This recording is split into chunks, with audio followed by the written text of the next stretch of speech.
to the regular meeting of the school committee of the town of Foxborough. Today is August 26, 2019, and as you all recall, at our school committee retreat in July, we discussed no longer reading the agenda in full. So the agenda has been posted on the FCA community bulletin board all day, and for anyone who's in the audience who would like one, there is one available on the counter over there. So we're just going to get right down to business. Before we start, I should say Mr. Pearson is unable to be with us tonight, and he will be missed, but we're going to continue on and get some business done here.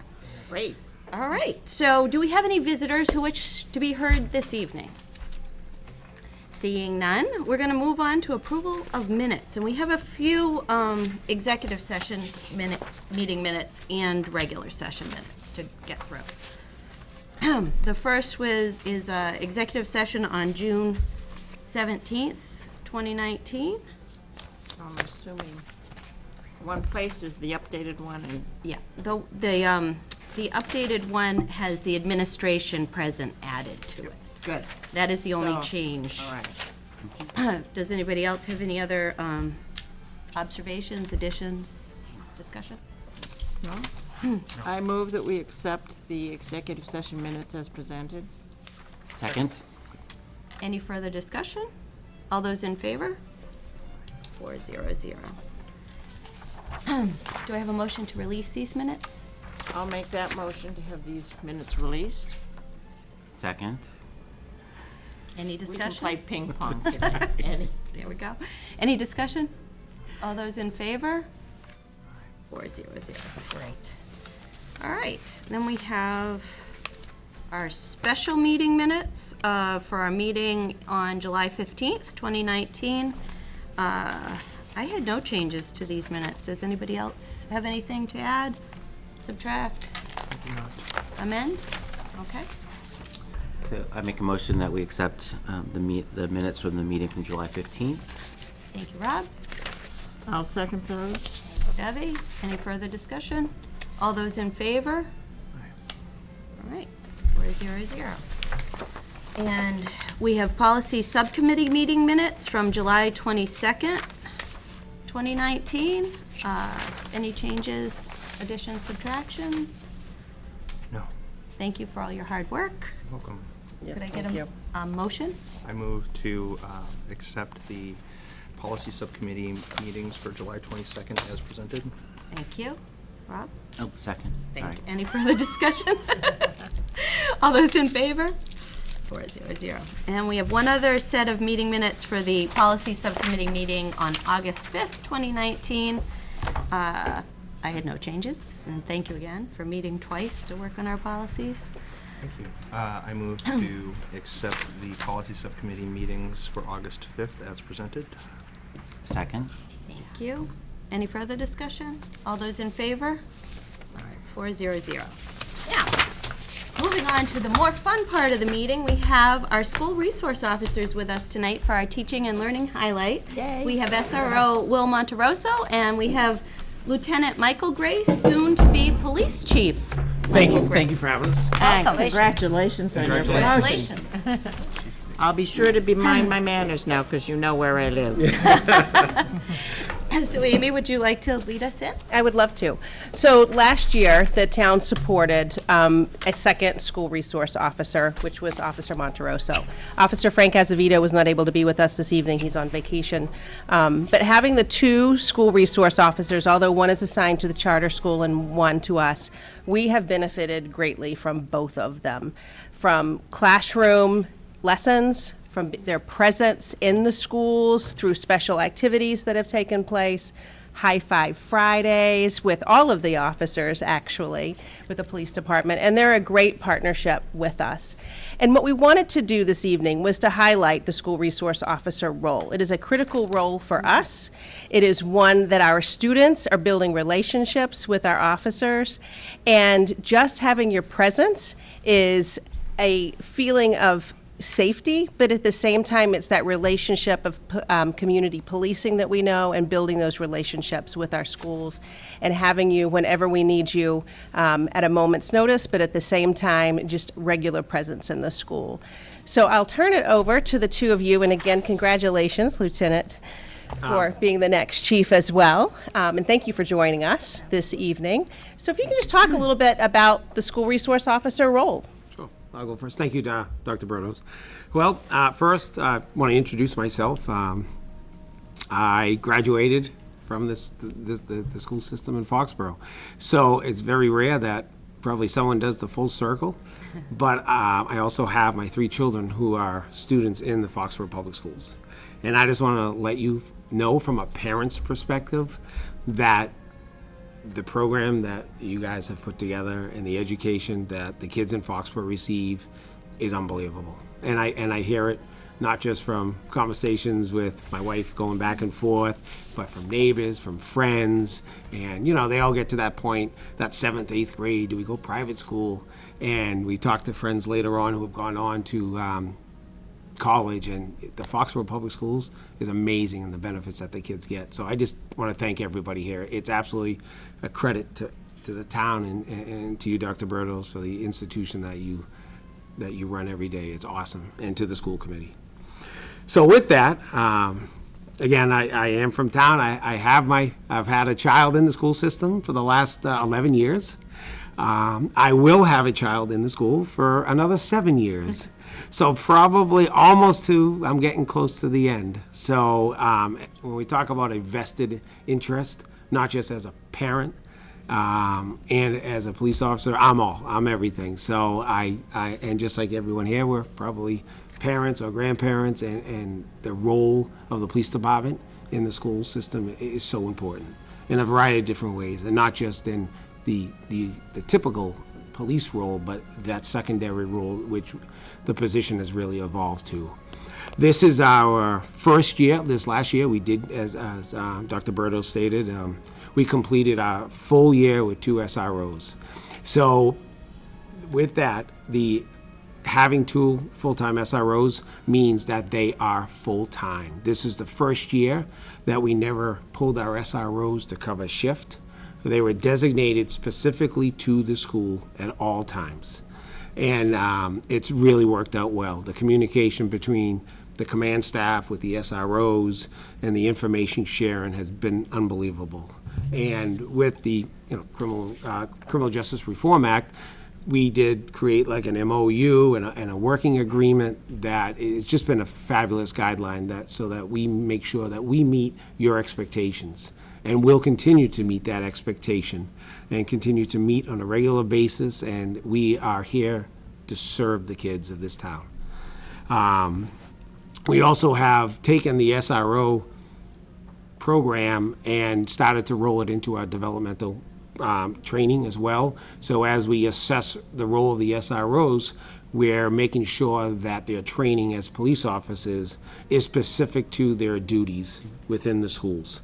And it's been unbelievable, some of the classes that the officers, Frank and Will, have attended, and they're all guided and they're all focused on their role in the schools. And there's a lot out there, and it goes throughout the course of the year, and it's been fantastic. Our information sharing statistically, our 51As, et cetera, has just opened doors. We want to make sure we're ahead of the curve on everything, all the good and sometimes the unfortunate, the bad. The police department is a resource 24/7, Friday, Saturday, Sunday. Will can attest to the phone calls, and Frank, that usually Friday afternoon, about 5 o'clock, they start rolling in, and we get to work, so we're prepared Monday. We've also rolled in our detectives to assist in some of the technology challenges that we're challenged with social media and backtracking and finding the source of information, because as police officers, knowledge is everything. And the more we know, the better we can react, and the better we can deal with stuff. So I could go on for hours about the MOU and what we like to do, but we are at your service. And Dr. Bertos has communication with us, our command staff, our sergeants, and the police department, Foxborough. The officers are committed. Police officers, to a fault, when they have a situation involving children, there's never a moment of doubt.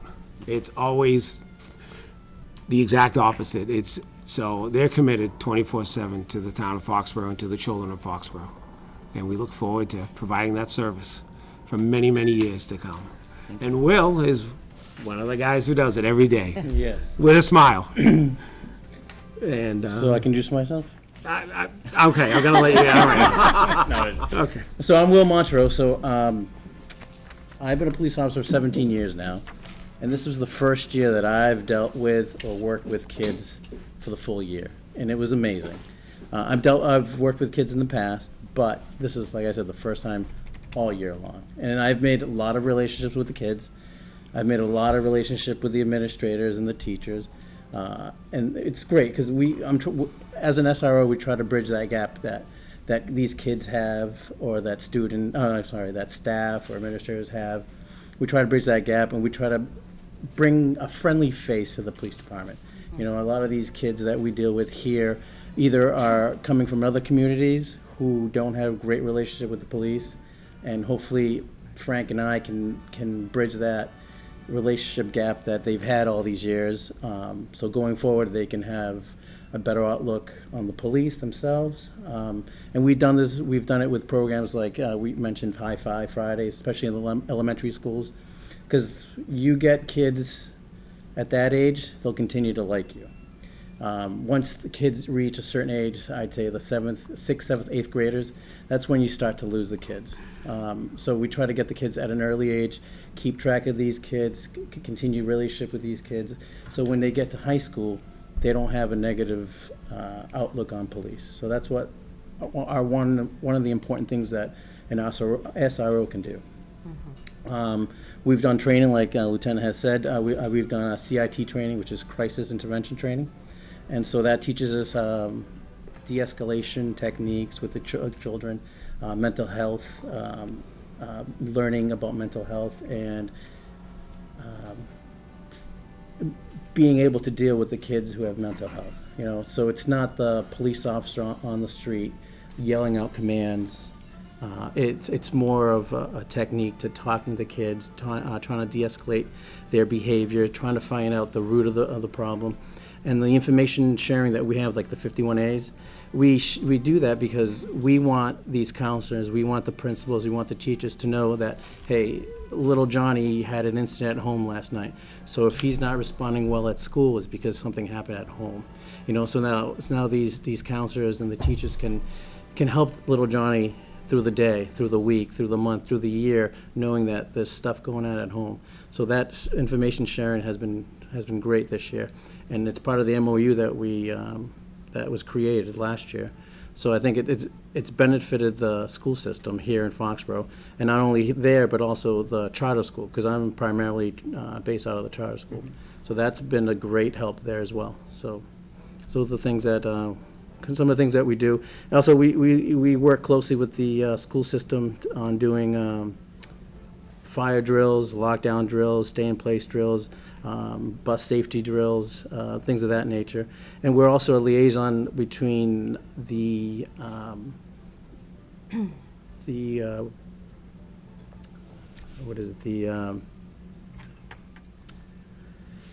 juvenile courts in Dedham. So we do all the criminal cases. If anything ever reaches a criminal status, we're the ones who deliver the paperwork to the courthouse. We're the ones that work with the probation department there at the juvenile court to try to get these diversion programs in place for kids, because we don't want these kids to have criminal records. So we work with the DA's office to help with diversion programs, so we can get these children help, so they don't continue a track of criminal behavior when they get older. That's about it. Does anyone have questions? Any questions? And the other thing with the two school resource officers, we've also implemented to make sure that we have coverage every day. And if we have a gap where there's a training We roll in our shift offices to make sure that every school is checked. There's a check-in with the sector officer, with the administrator, the principal. Mike may get a little upset sometimes when someone's knocking at his door to say hi, make sure he's okay, but we roll that in on a daily basis and make that part of our directed patrol as well, so there's no gaps for the schools.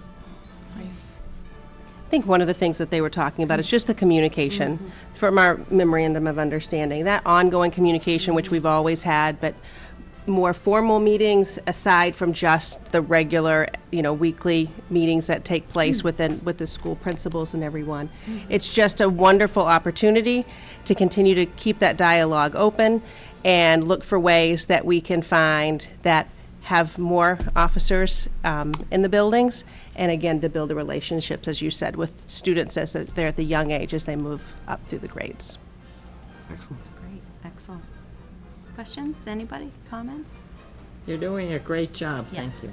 Thank you. Thanks, Bill. And Will does always have a smile on his face. I try to. I try to. Well, I know that definitely the High Five Fridays have been a highlight for the elementary school students. I've heard so many positive things about that. You should hear the buses pulling in. Do It's they amazing. I bet it's morale building or boosting for the officers as well. Oh, absolutely. Anytime you're working with Yeah, that definitely. population, it's fantastic. It's fantastic. So, well, we're thrilled to have you here tonight and to have you in our schools full time. And I didn't realize that this was the first year that it was full time, not being pulled off like that. So that's a great thing to hear, that they're there every day in the schools. Will you be doing the, I forgot what it was called, but we all know the kids hang out at Cumberland Farms after school. So there was something that you did there with the middle schoolers, I think? So we had, some programs are called Coffee with Cops, but at that age, we don't want to introduce drink coffee. coffee. Yeah, fiends, right? So we did, Slurpees. we did some soda with cops. Okay. So the kids were invited in. They were able to get a fountain drink for free. Nice. They were given food, and it was just a mingle, like an hour or two mingling with the kids, and it was good. So we had officers from the shift come over, and so they got to meet some of the other officers that are on duty most of the day during the day shift. And that was the mostly middle schoolers, right? That was tends mostly middle school, yeah. To be their hangout, yeah. So It that's is good. the hangout. So That's good is that though. Friday after school on their way to Cumbies? Absolutely. They cut through the Y, some stop, and then they keep going. Yeah, Absolutely. that's great. I think that's a really, as you said, that's an interesting audience. You want to target them, and that's in there, like in a neutral zone where they can just be themselves and talk. So that's great that you'll continue that. If there aren't any questions, I might segue to our next agenda item, which I'm hoping you'll stay for just briefly, because it concerns police, well, it concerns you guys, I think, as SROs and as the police department. In your packets, I had received a letter in July from the sheriff of Norfolk County, and he is setting up a sheriff's task force on juvenile substance abuse and mental health, and he asked if we would appoint a school committee member to serve on the task force. Dr. Berdos is willing to attend the meetings as well, and we just wanted to make sure to include you in the loop if you wanted to go with us. I'm sure you'd be more than welcome to join in, or if you just want, Dr. Berdos or myself to report back and let you know what's being talked about. I think certainly, I really don't know. The first meeting is in September, so I wanted to talk to the committee and see if anyone has an interest in being the appointee. If not, I would be happy to do it, but Yeah, we would definitely want to be involved, but is it law enforcement included on that? Or are they reaching out to the schools This letter first? was reaching out to, it says, this fall I plan to convene the Sheriff's Task Force on Juvenile Substance Abuse and Mental Health. This group will meet quarterly at the Sheriff's Office and look at these and all issues that affect our youth, and will advise me as well as my staff on steps we can and should be taking to reach this population and also the effectiveness of the current program. It says the majority of the members of the task force will be comprised of members of school committees from across Norfolk County. I can reach out to So, him and- you know, and I his team just and find wanted out. to bring it to your attention. Oh, yeah, absolutely. Since, you know, we don't want to, I think the best thing about that memorandum of understanding is, as you said, that the two-way communication between the school department and the police department, so we don't want to be operating, especially because that is an area that is clearly in both of our, you know, spectrum, so. Absolutely, we're a phone call away. Okay. Absolutely. Absolutely. Do you have a copy of this? We just received Janice it. just We just- handed it yes. to them, so that's great. We will definitely keep you in the loop. So committee, is there anybody who feels passionately about being on this task force, or would you like me to be our appointee? I'm interested, but if you're drawn to it, I'm very comfortable with you representing us as well. So. How would I go to the first meeting, and I will report back, and maybe we can take turns as well. I think that could work as well. Okay. So, all right. Very good. I like that idea. Okay. All right. Very By good. consensus. By consensus. Excellent. Well, gentlemen, thank you so much Oh, for thank coming you for having tonight. us. We're Thank really you very glad much. to have you, and we're looking forward to working with you during this 2019-2020 school year that's starting Next week? Tomorrow. tomorrow for teachers. I was thinking for the Next week kids, I for was speaking school. for the kids, I apologize. Yeah, that's right. Thank you so much. Thank you so much. Have a Thank good you, night. good to see you. And congratulations again on. Thank you very much. All right. Great. That is awesome. All right, our next agenda item are our elementary school improvement plans, and we have Ms. McCarthy, Mr. Stanton, and Dr. Rogers here to talk to us about the 3 school improvement plans. Dr. Berdos? So as you know, one of your functions is to approve their school improvement plans. These are 3-year improvement plans. It has been 3 years.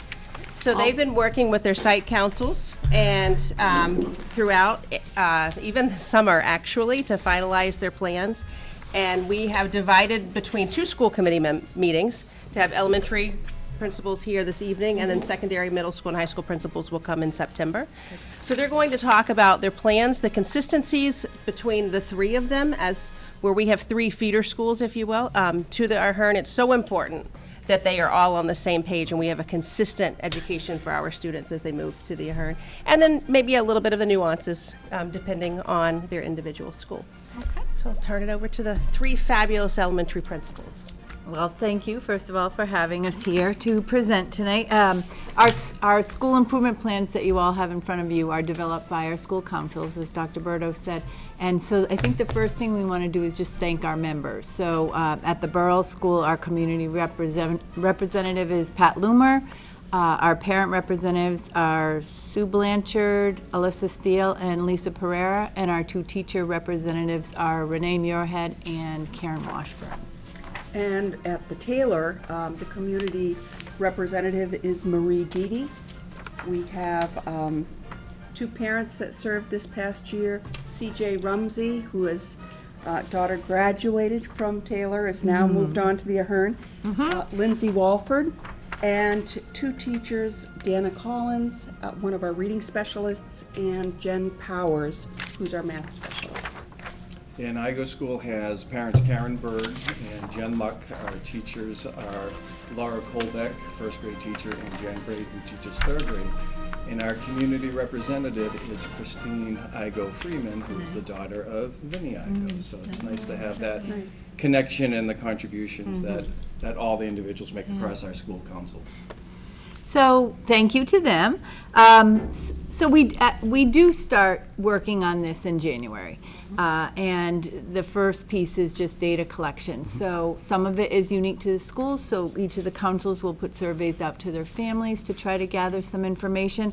But some of the data we use is district-wide, like the culture and climate survey is definitely part of what we use. Just the assessment data that our teachers and the curriculum directors have been working on.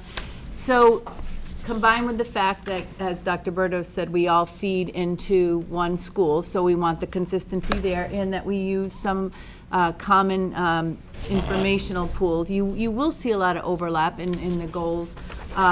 So, for example, this year, we decided with, in conjunction with the curriculum directors, instead of having a separate ELA and math goal, that we really wanted to focus on our students' written responses across all content areas. So that's something in common that we're all doing, whereas, for example, at the Borough, the renovation project is unique, so there might be, there is something about that in here. So we're not going to go over every single goal tonight, but we wanted to highlight a few for you. So if you could look under the strategic plan objective number 1, I mentioned the goal 1.1, the writing across all content areas, but I wanted to have you take a look at goal 1.2, which is to refine our response to intervention procedures.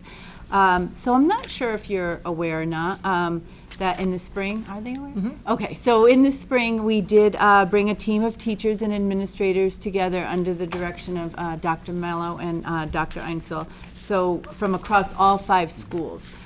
We worked to revise our district curriculum accommodation plan, or DCAP. So the purpose of the DCAP is to provide intervention tools and strategies to the classroom teachers that help them support the diverse needs of the students, different learning styles. So the interventions can be things like adjustments to materials, modifications to the learning environment, instructional strategies. And early on, I think one of the goals of this committee, this district-wide committee, became to make this a user-friendly document, not one that would sit on the shelf, but one that we really could use to reinforce, provide accommodations for instruction, for organization, for behaviors, for social needs. So the plan is, district-wide, we are going to introduce this revised DCAP to all staff. But the 3 of us, in thinking about how do we were very fortunate. We had great representation at the elementary level. I'm sure they did at the secondary too, but I'll just we had great representation from all 3 schools. So we were actually able to really grab the best ideas from each of the 3 schools and create this consistent, uniform plan. But our concern was that then getting that message out to everyone and maintaining that consistency. So we've come up with a plan that that team, the members from the elementary, will then feed out to what we call our BBSTs, or building-based support teams.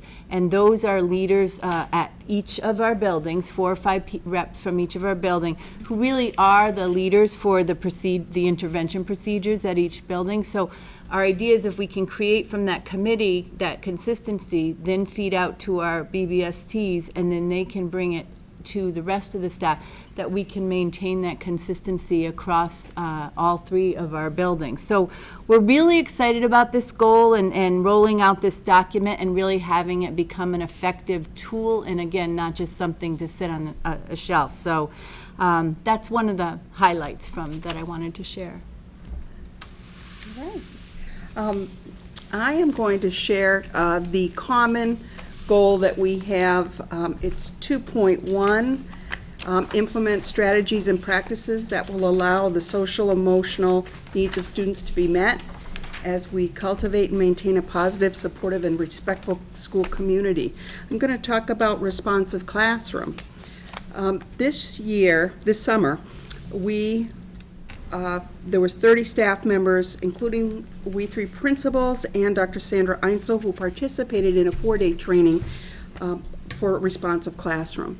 Responsive classroom is an evidence-based social and emotional learning approach to teaching that integrates social and emotional skill development with academic instruction. So we're in the first year of a 3-year rollout. And so it's a little bit of a soft rollout, but all elementary staff will be oriented to the basics of responsive classroom by the end of this week, and with the goal of having classroom teachers all begin the day with what is the morning meeting.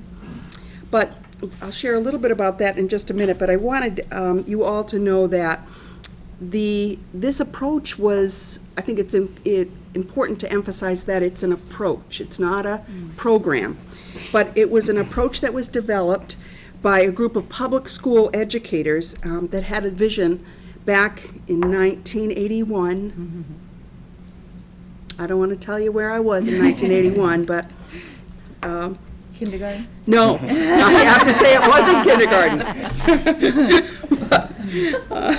But they had a vision of bringing together social and academic learning throughout the school day. So it is a group, the approach consists of a set of practices that build academic and social emotional skills that can be used with any program. So there are 4 domains that are interrelated that this approach helps educators to build and expand their competencies in. And those are engaging academics, effective classroom management, developmentally responsive teaching, and positive community building. That's really a foundational element. So just in a nutshell, the morning meeting is the way that Responsive Classroom suggests that the day is started, and it's the beginning of building a positive community, fulfilling students' needs of feeling that they belong, that they're significant, and that learning is fun and being part of the community is fun. They do that with a very set group of 4 activities or 4 parts of the meeting: the greeting, a sharing, a group activity, and then a morning message that integrates the academic pieces of the learning throughout the day. So we're very, very excited about this. The teacher response has been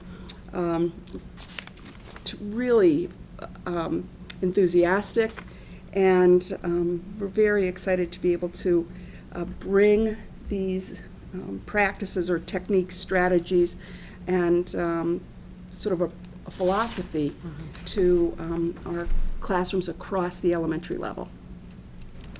Excellent.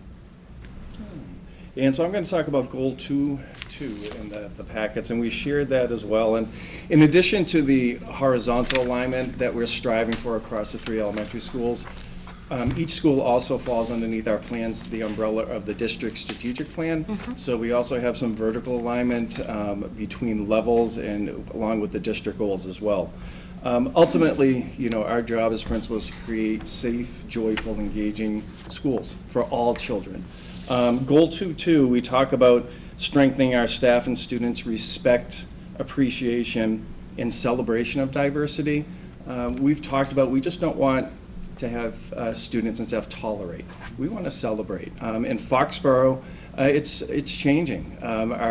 I had a kindergarten class last year at IGO school. We had 9 different languages just in one kindergarten classroom. What? 9 in one classroom. So, and to see that, it's heartwarming. It's been wonderful to sort of see our students grow and our families to bring in new traditions and cultures and knowledge to us. As educators, we've worked across the district with administrative teams, but also at the teacher level in trying to understand how we can develop strategies in our knowledge base to sort of better support that. It's something that we've always focused on, but we're eager to take it to the next level, and Goal 2.2 does that. Some of the highlights, and not only understanding and celebrating our students' families and cultures and traditions. This year, we're going to be implementing cultural food tastings during lunch. We've worked with Janice Watson, our food service director, but along with that, we're going to be adding some literature to talk about it. And it's interesting because every day has so many small moments, and it could be during snack time or children sitting at the same table in the lunchroom, where you could sort of see some different food that they've never known about. So our goal with that sort of strategy is we want to expose our students to some different food and sort of from around the world. So we're excited to partner with food services and also provide families with some recipes or some other things that they can take home and they can talk about with their families. Something else that we've worked hard and will continue to do is to expand the collection, our media centers, and also our classroom libraries. We want the books on our shelves to reflect the faces of our students and our staff and our families. So we have two wonderful librarians who work at the 3 elementary schools who just do a fantastic job seeking out, being proactive. You know, I was just talking to my librarian today, Leslie Ann Foster, and she was excited because she found a book about different kinds of hair and how, you know, everybody's hairstyle and unique texture is something to celebrate. So we sort of bring it to levels that kindergartners can understand, but also our 4th graders as they grow about. Continuing with that, you know, this past year, we are also trying to understand how we can understand our families' traditions and cultures and holidays better. We've had students that, for the first time in my experience as a principal, actually fasted during Ramadan, during the school day. I was so impressed by that, and I would sit and learn from them, but it was also during MCAS. And for them to do that, it was inspirational, and, you know, and to hear their family's story about that.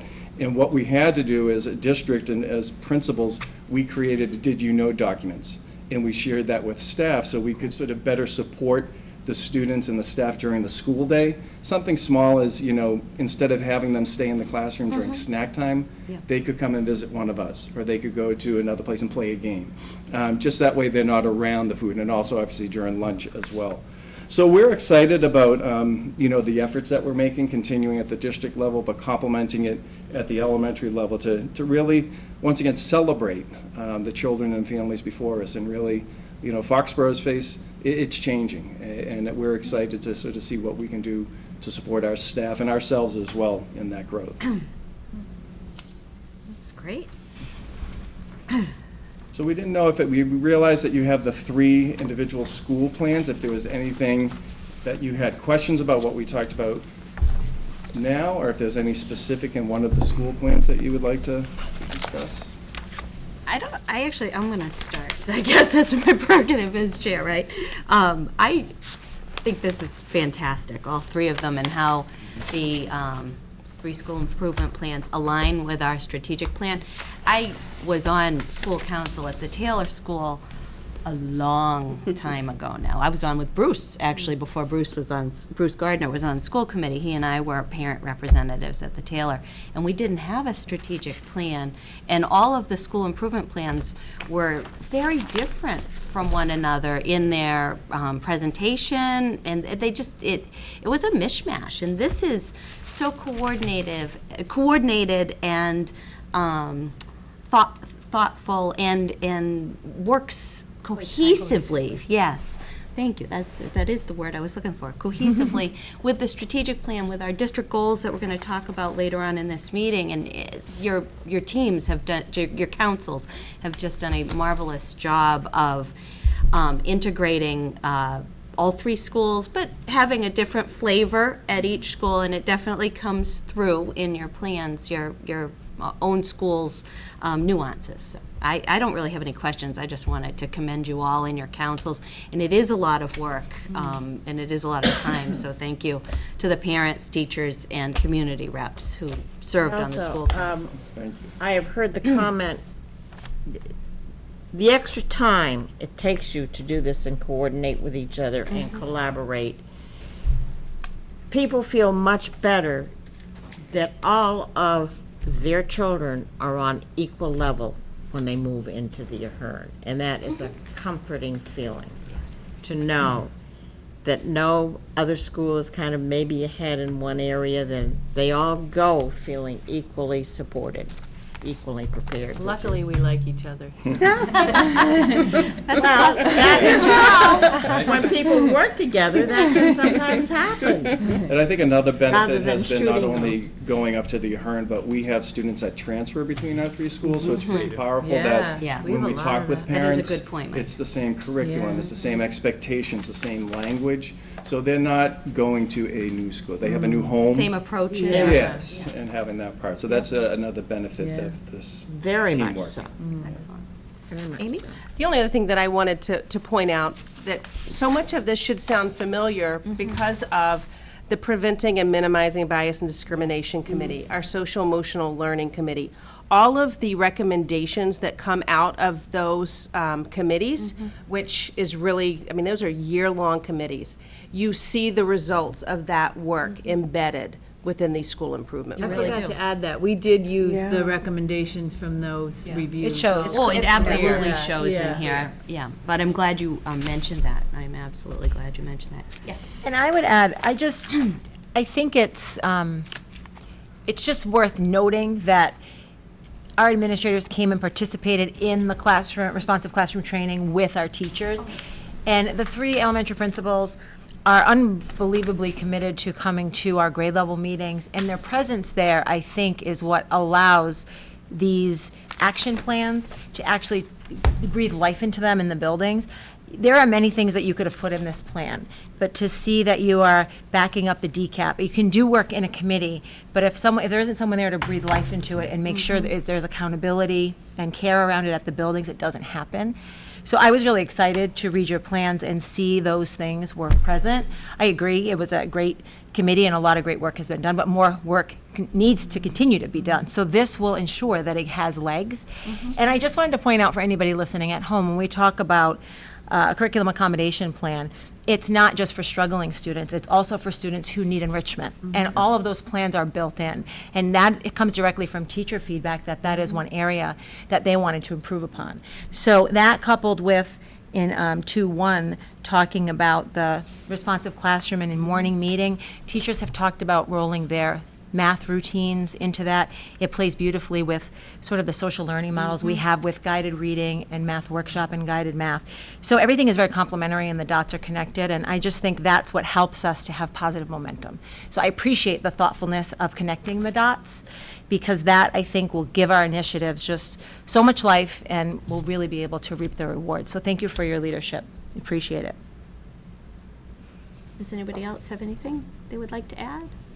I'll just say that this is a living, breathing document, and that we don't just approve this and then it goes on a shelf in your offices. I mean, our principals see that it's comes to life in the schools, and then the school councils meet and say, are we doing this? What is happening? And they meet monthly. So people really stay on top of this within the district. It's not just, an idle document. It's a real plan for real improvement, and I know we will see it in action. So, yes, Brett. I was curious just if any of the 3 of you wanted to speak to the segments of your goals where you had a different approach or different building-specific things. Are there aspects that you're particularly jazzed about in your building? I mean, I know you're obviously jazzed about the whole thing. Clearly. Clearly. But, no, I mean, just anything that is more kind of near and dear to your faculty's hearts. Well, I can share one of the things that came out of our K-12 Culture and Climate Survey, as well as a survey that we sent home, was parents' interest in understanding more clearly how we approach different aspects of our school day. And so we're going to be doing some, for example, growth mindset is we are working with the kids to develop their sort of agency over their own work, and to stick with things that are hard, that they can do hard things, and if they persevere. So, but parents, we're going to actually, I had a staff member volunteer to run a parent book group. And so I think it's interesting that, we use these words, we talk about some of what's happening in the schools as if everybody really understands, but we have an opportunity, at least at Taylor, parents have expressed an interest in going a little deeper. Mm-hmm. So we're going to do responsive classroom, we're going to be looking at growth mindset, we're going to talk about collaborative problem solving, and to look more at some of the academic pieces that they'd like to learn about. So I think it's exciting, and it was generated by staff as a solution to the need presented by parents reaching out. Cool. Thank you. That's really exciting. As a parent who's not an educator myself, I think this is exciting and an exciting opportunity for parents to learn more about what's going on in the classroom and then to apply some of that at home. So they're not necessarily undermining Right. what's going on in the classroom, and it might be beneficial to their own parenting. So it just dovetails. So it's just a great opportunity. And I actually had circled that on your plan too. So I'm glad Brent asked the question. So we should let Mike and I think Michelle at IGO address school, theirs. we're looking at, I think, doing a better job of celebrating our story. And by that, with the community, but also our families. That goal 4.1, whether it's podcast or informational videos. And also, we're trying a new model, our PTO, we're doing morning meetings. And we're actually taking a page out of your book here. We're going to be having some student learning highlights. And what we're hoping is we'll be able to bring some more parents into. We had a couple of workshops last year on Friday mornings, and the attendance was phenomenal. That's We great. realize everybody's busy, and the evenings are tough, and having that part. So the PTO, we're trying it for the first half of the year. We're going to explore it and note it, but we're excited to have come in. For example, in September, Ms. Colbeck, first grade teacher, she's going to demonstrate with her students morning meeting.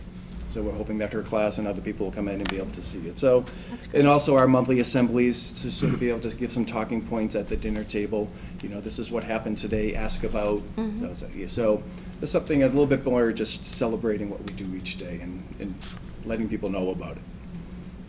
And I think that's the part we're jazzed about too, is that in 4.1 is we actually, in our last school improvement plan, one of the things that we incorporated was video newsletters. Which if you've ever seen them, they're pretty cool, right? awesome. They're Awesome, really, yeah. and they're inspiring, they're awesome. But what we want to do, if you look at 4.1, is really sort of have the kids be a part of that, because we were putting that together, the school council. So we're thinking about, it sort of ties into the new technology standards too, but how do we get the kids to put that information out? So we're not exactly sure yet. We think we have an idea, but we're gonna see sort of how that plays out. So we're excited about that. Great. Thank you for indulging the question. It was a Part of good- that, it was a the good reason is, question. no, I mean, I like that you've worked so hard to have coordinate your collective vision with the broader goals of the district, but that at the same time, together you've all fostered a culture where you can have your staff and your families and your kids and you as dynamic leaders bring things to the fore that are important in your place at the time. So that's nice to see. Thank you. Great, thank you. And even this summer, we had the opportunity, all 5 principals worked together to look at their school improvement plans too, to see that articulation across. That's great. Great team. I will say, when we volunteered for tonight, we didn't, I don't think we realized that tomorrow is the first day. Time to go home. If you snow day. It was your wake-up call, so be ready. Thank you. You're Thank very you. welcome. Before we move on to the next item, we should move to approve these school improvement plans for the Borough, the IGO, and the Taylor. Could I get a motion? You want to do that? Are we Sure, comfortable yeah. with that? I move to approve the 3 school improvement plans as presented. Is that okay? I'll second that. That works. Any further discussion? All those in favor? They're in suspense. Thank Great you. jazz. And thank you to your school councils. Those are great. Excellent. All right. I see that Mr. Masali and Mr. Heyer are here to give us the update on the summer work and preparation for the opening of school. Come on up, Aaron and Tony, with Mr. Yukna. All right. A lot of stuff's been going on around here. Never a dull moment. No. We gave you guys a whole half hour on the agenda because so much has been going on. Although you don't need to take it. Just saying. Go ahead. Good evening, everybody. So it's this time of the year again. We had our little summer, and now it come to an end. Yeah. So we did, we do the usual. We stripped all the floors, all the schools, and we take the furniture out, we wash it down and everything. We shampoo the carpets. Just the on and on stuff with we do the gym floors also for all the 3 schools, and we've done some extra projects too. Over at the IGO, we added a rubber floor on the second floor on the old wing. because of it's got wood underneath, so it's, once it gets wet, it's, In the corridor? yes. Yeah, structurally, we have an issue there because the older building, as Tony said, is all wood, and it moves, as wood does. So when you try to put a VCT tile like this, it tends to crack, come off, come unglued and stuff. So Tony found a product that actually comes, I think it was like a 3x3. 39 inch by 39. Yeah, very large rubber tile that basically can mold with the wooden floor underneath it. So it has more of a tendency to flex and move with the wood. So it's an expensive product, but to be honest with you, if it works, it's a solution to something that we haven't been able to find a good solution to. And so we did the one level. We did about second 3,000 floor? square feet, Yeah, yes. about 3,000 square feet of it. And 3,000 if square it feet, does wow. work, then great, we can move forward. If it doesn't, then obviously we're back to square one, but we feel pretty comfortable this is You going don't, to the do it. good thing about it, you don't wax it either. You don't have to strip it and wax it. Well, I mean, that's the new So technology you now. just wash it?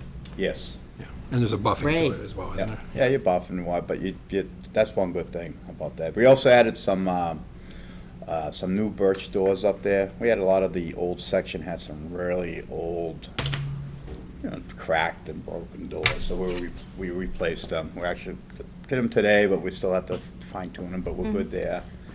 So we've kind of been moving along. Over at the Taylor, we added a playground in the back. And we also what I do throughout all the playgrounds is, I get my 150 to 200 yards of mulch and we, make sure every school has. I do want to pick up some more of the rubber matting. I don't know if you've seen them at the IGO, but they seem to make the ruts not as much. So we get them and they're pretty thick, but they seem to be working out pretty good. We tried them last year for the first time, but I kind of like the idea that the ruts don't, but you still, regardless, we still have to bring mulch in because it always gets packed down over the. And understand the reason for the mulch really is a safety concern. It creates a certain level of cushion for falls, and basically you have to maintain that, and like any natural product, it does break down over time. So, Tony's philosophy of rebuilding it each year, especially around the apparatus. I mean, it's not as important on the outer edges, but it's very important at the base of a slide, at the base of a climbing structure or something like that, to keep building that up and make sure it stays soft. Obviously, in a few places that we're fortunate enough to have rubber surfaces, they don't decay, but as you all know, they're very expensive. So we've been able to do that in some areas. Obviously, we do it wherever there's a handicap requirement that's what meets the ADA code for us. I just want to go back on that one thing with the playground at the Taylor. A good portion of that was actually sponsored by the PTO. You accepted that donation last year. The district itself added the new swing set that we took down. We took down the old one, which had been there for many years and was really not that safe. So Tony coordinated getting that all taken away. DPW worked with us very well to actually dig out the site that we needed to, and then the contractor that we hired to come in, install the equipment, install the mulch, install the rubber surfaces. So it's kind of nice, it all coordinated, it's all the same color as the old equipment that we had put in a number of years ago. And it gives two areas basically to kind of break up the recess periods. So This is back behind the school where it was paved? it's right to the right of the basketball court. So the old Okay. one was to the Yep, left, this yep. one's to the right. Again, so you can kind of spread out the kids a little bit more there. And again, upgrading the equipment to something that a little bit safer and a Safe, little right. more, Oh, yeah. interage. So we also did some roof repairs, especially at the IGO in certain areas. That's just something that we always get around to every year. And also the, over at the borough, we actually did connect the sewer. So that's one good thing, getting forward to closer to the project. Really good. Really good. Everybody's getting excited about Good it. thing. We got it done. We jazzed just have to about do a that. little lumen there and some seating, and we should have all the equipment out of there, hopefully the next day or two. So that was a good thing. That's all set there. And also, we did a lot. We've installed some of these extra water bubblers throughout. I don't know, we got one out here with the water, the With the bottles. water We've been bottle. we've been doing them throughout the district. That's great. Fortunately, Bill, allows me to buy them. They're not cheap, but we get them and we install them ourselves, and they seem to, the kids like them. And, Oh, yeah. and that's something we have to do, and it's the same Right. thing with some of the parking lots too, striping them. It's just the regular stuff we have to do every year, just so, you know, you may not do it last year, but you do it this year, or you wait a couple of years. And of course, we've been Interject working. Just real up quick, the water bubbler piece, that was something that came up through the parent leaders. And that was a request from parents where students are bringing in, because Water bottles. they don't want these water bottles. They want to bring in their own, where they're Right. really being economically friendly, and to be able to install that. And it's funny, because when I first started here, we installed the first, someone donated the first one in the cafeteria here, probably 7 years ago. And I tell you, since then, everybody likes them, so fortunately, we keep buying them and we keep installing them. I mean, I don't think we're gonna be done right away, but we keep replacing as many as we can get I mean, the done. goal is basically to have at least 4 at the high school, 4 at the middle school, and then a couple at each of the elementary schools. The other thing this was, and this was pointed out, I think Dr. Berto saw this last spring, was that the state side is very concerned about, obviously, lead contaminants within water. Many of the issues that schools faced were not necessarily the pipes within the building, it was the water dispensers. Yeah. Yes. They were originally made and had lead, joints and stuff like that, so it was creating a problem. Fortunately, Foxborough, we checked all of our equipment and all of that. We didn't have that as an issue as far as the age. Most of it had been replaced over time, so that wasn't causing any issues. But again, upgrading, these units, make sure that we're just that much further ahead of that. So, but it has been a big issue. We do test on an annual basis, all 5 schools. We had only one issue a number of years ago, and that was at the IGO, in which a filtration system was put in, and it was only at one sink.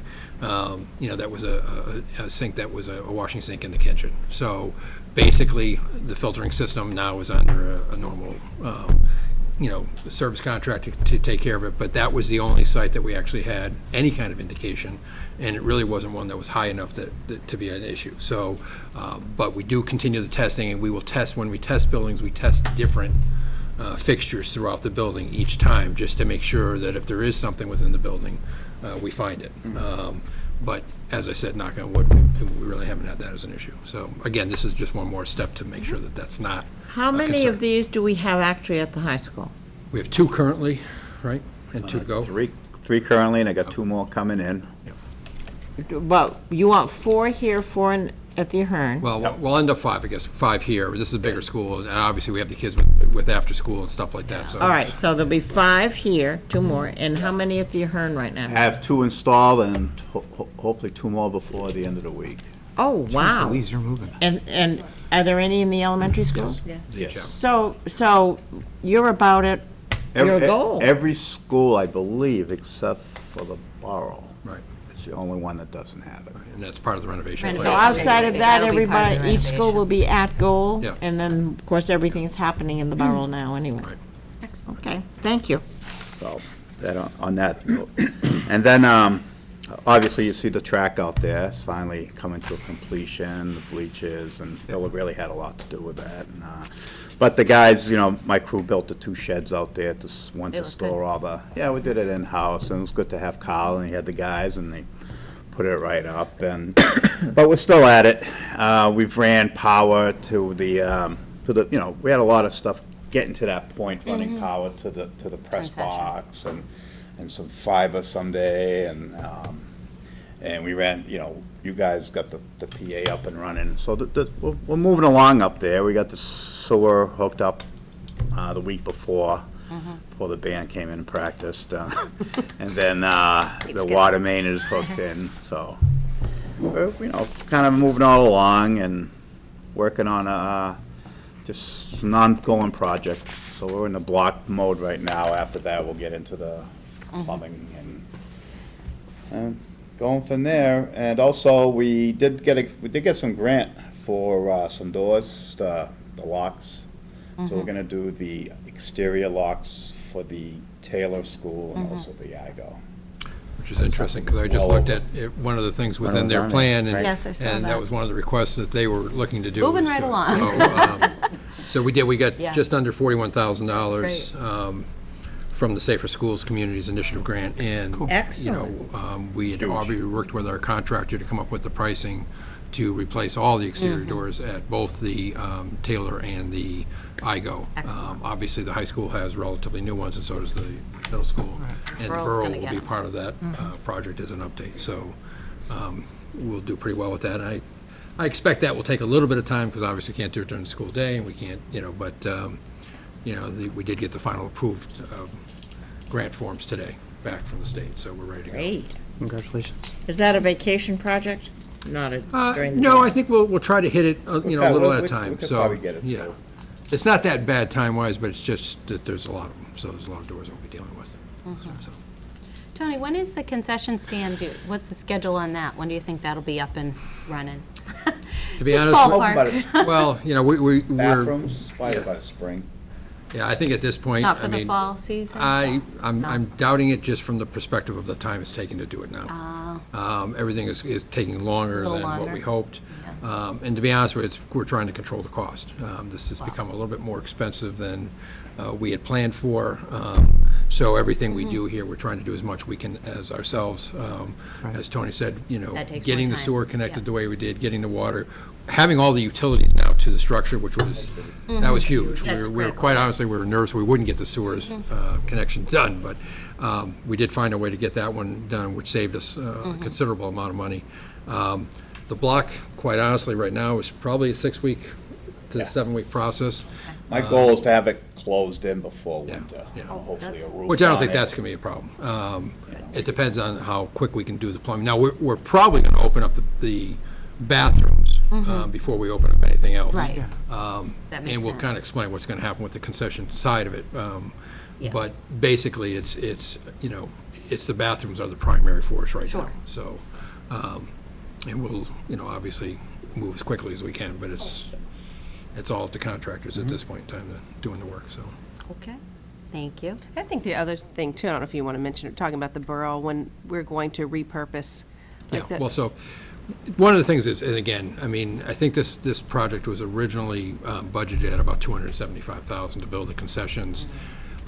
At the time, I don't think, and I'm still going back trying to figure out where the numbers came from, but it was part of the original total plan when we were talked about the thing. So it was an estimate that was done about 5 years ago.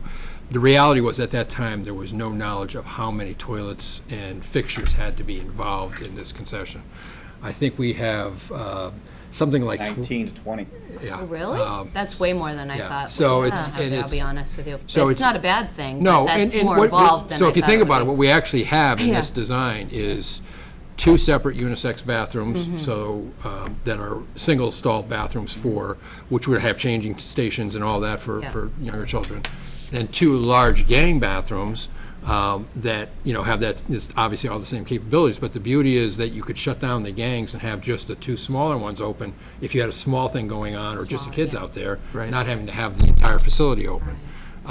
We're also trying to build it with the types of closing doors and stuff like that that are easy to close off whole areas at a time.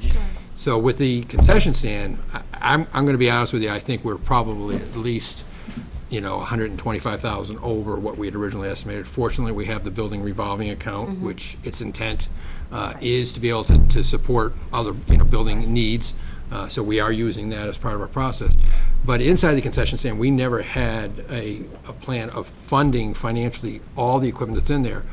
But because of the Borough project and the fact that we're going to decommission the Borough cafeteria equipment, we get beautiful stainless steel counters and tables. We have heating ovens and a lot of other stuff that we're going to be able to repurpose. Again, the concession stand is not really the school committee's issue. It's really the fundraising groups for all of the boosters. The intent was that they would have to buy a lot of this equipment. So it looks like we're going to actually, in this process, be able to supply Repurpose. $100,000+ worth of equipment that will go into that area and make a big deal. But obviously, it's based on the schedule of the Borough project and when that kitchen gets done. So they'll be able to use it for other things for a while. They may have to bring in some temporary stuff for a while, but the better resources for that concession stand will come in from our own sources. That's great. I mean, I think it's important to do it right, at this point. Do it once, do it right. Do it just the way it's going to be. In our tact, like we've perpetuity. done with all the buildings, is to be as maintenance low as we can possibly make it. because again, they have to be sturdy buildings. That's why it's an all-block building. You know, we're just trying to make sure that it's not something that has to be revisited by anybody in the near future. Yeah. It will be a fully trussed roof system, so we have the total flexibility within the building and not having to worry about a wall being someplace. You know, the truss is, the reason I'm saying it's taken longer than we expected is, you know, it took longer to get the masons on board. Once they started, they're moving along pretty well, but we can't even get the trusses ordered until the masonry is up because it's that exacting that they don't want to take a chance of ordering the wrong size and then, oh, so what do you do then? So everything kind of pushed out further and further, unfortunately, more so than we'd want, but the bathrooms are our highest priority. To get those up and running so that we have a functioning, full facility. All right. Thank you, Bill. Thank you, Tony. That's, Any other? if you have any questions, I mean, that's pretty much it. Well, everything's Go at looking it, great but- around here. But I tell you, when I came down the corridor here, all this section of corridors, it's so shiny, I thought I'd forgotten my ice skates. I was ready to go skating out there Give it the tonight. first couple of winters, storms, and it won't look like that. Oh, I know. Talk about a good We rainstorm. tried, but it won't. No storm. No, but it was like, Yeah. you almost needed sunglasses. It's It so is bright amazing, out though, there. this, other than the athletic, in the 7+ years that I've been here, this is the first summer that we didn't have really major projects that we had to get done just to keep the buildings running. Well, you know, we've done, you know, a number of very large compressors over at the Ahern to keep the air conditioning systems going. We've replaced the boiler system at both the Taylor and the IGO during summertime work.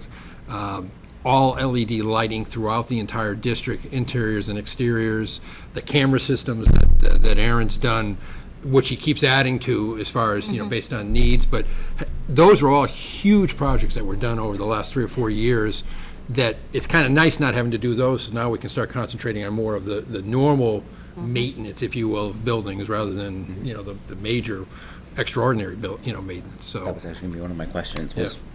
Was there something that you hadn't anticipated? no, I think quite honestly, it's just trying to make what we have as good as we can possibly make it.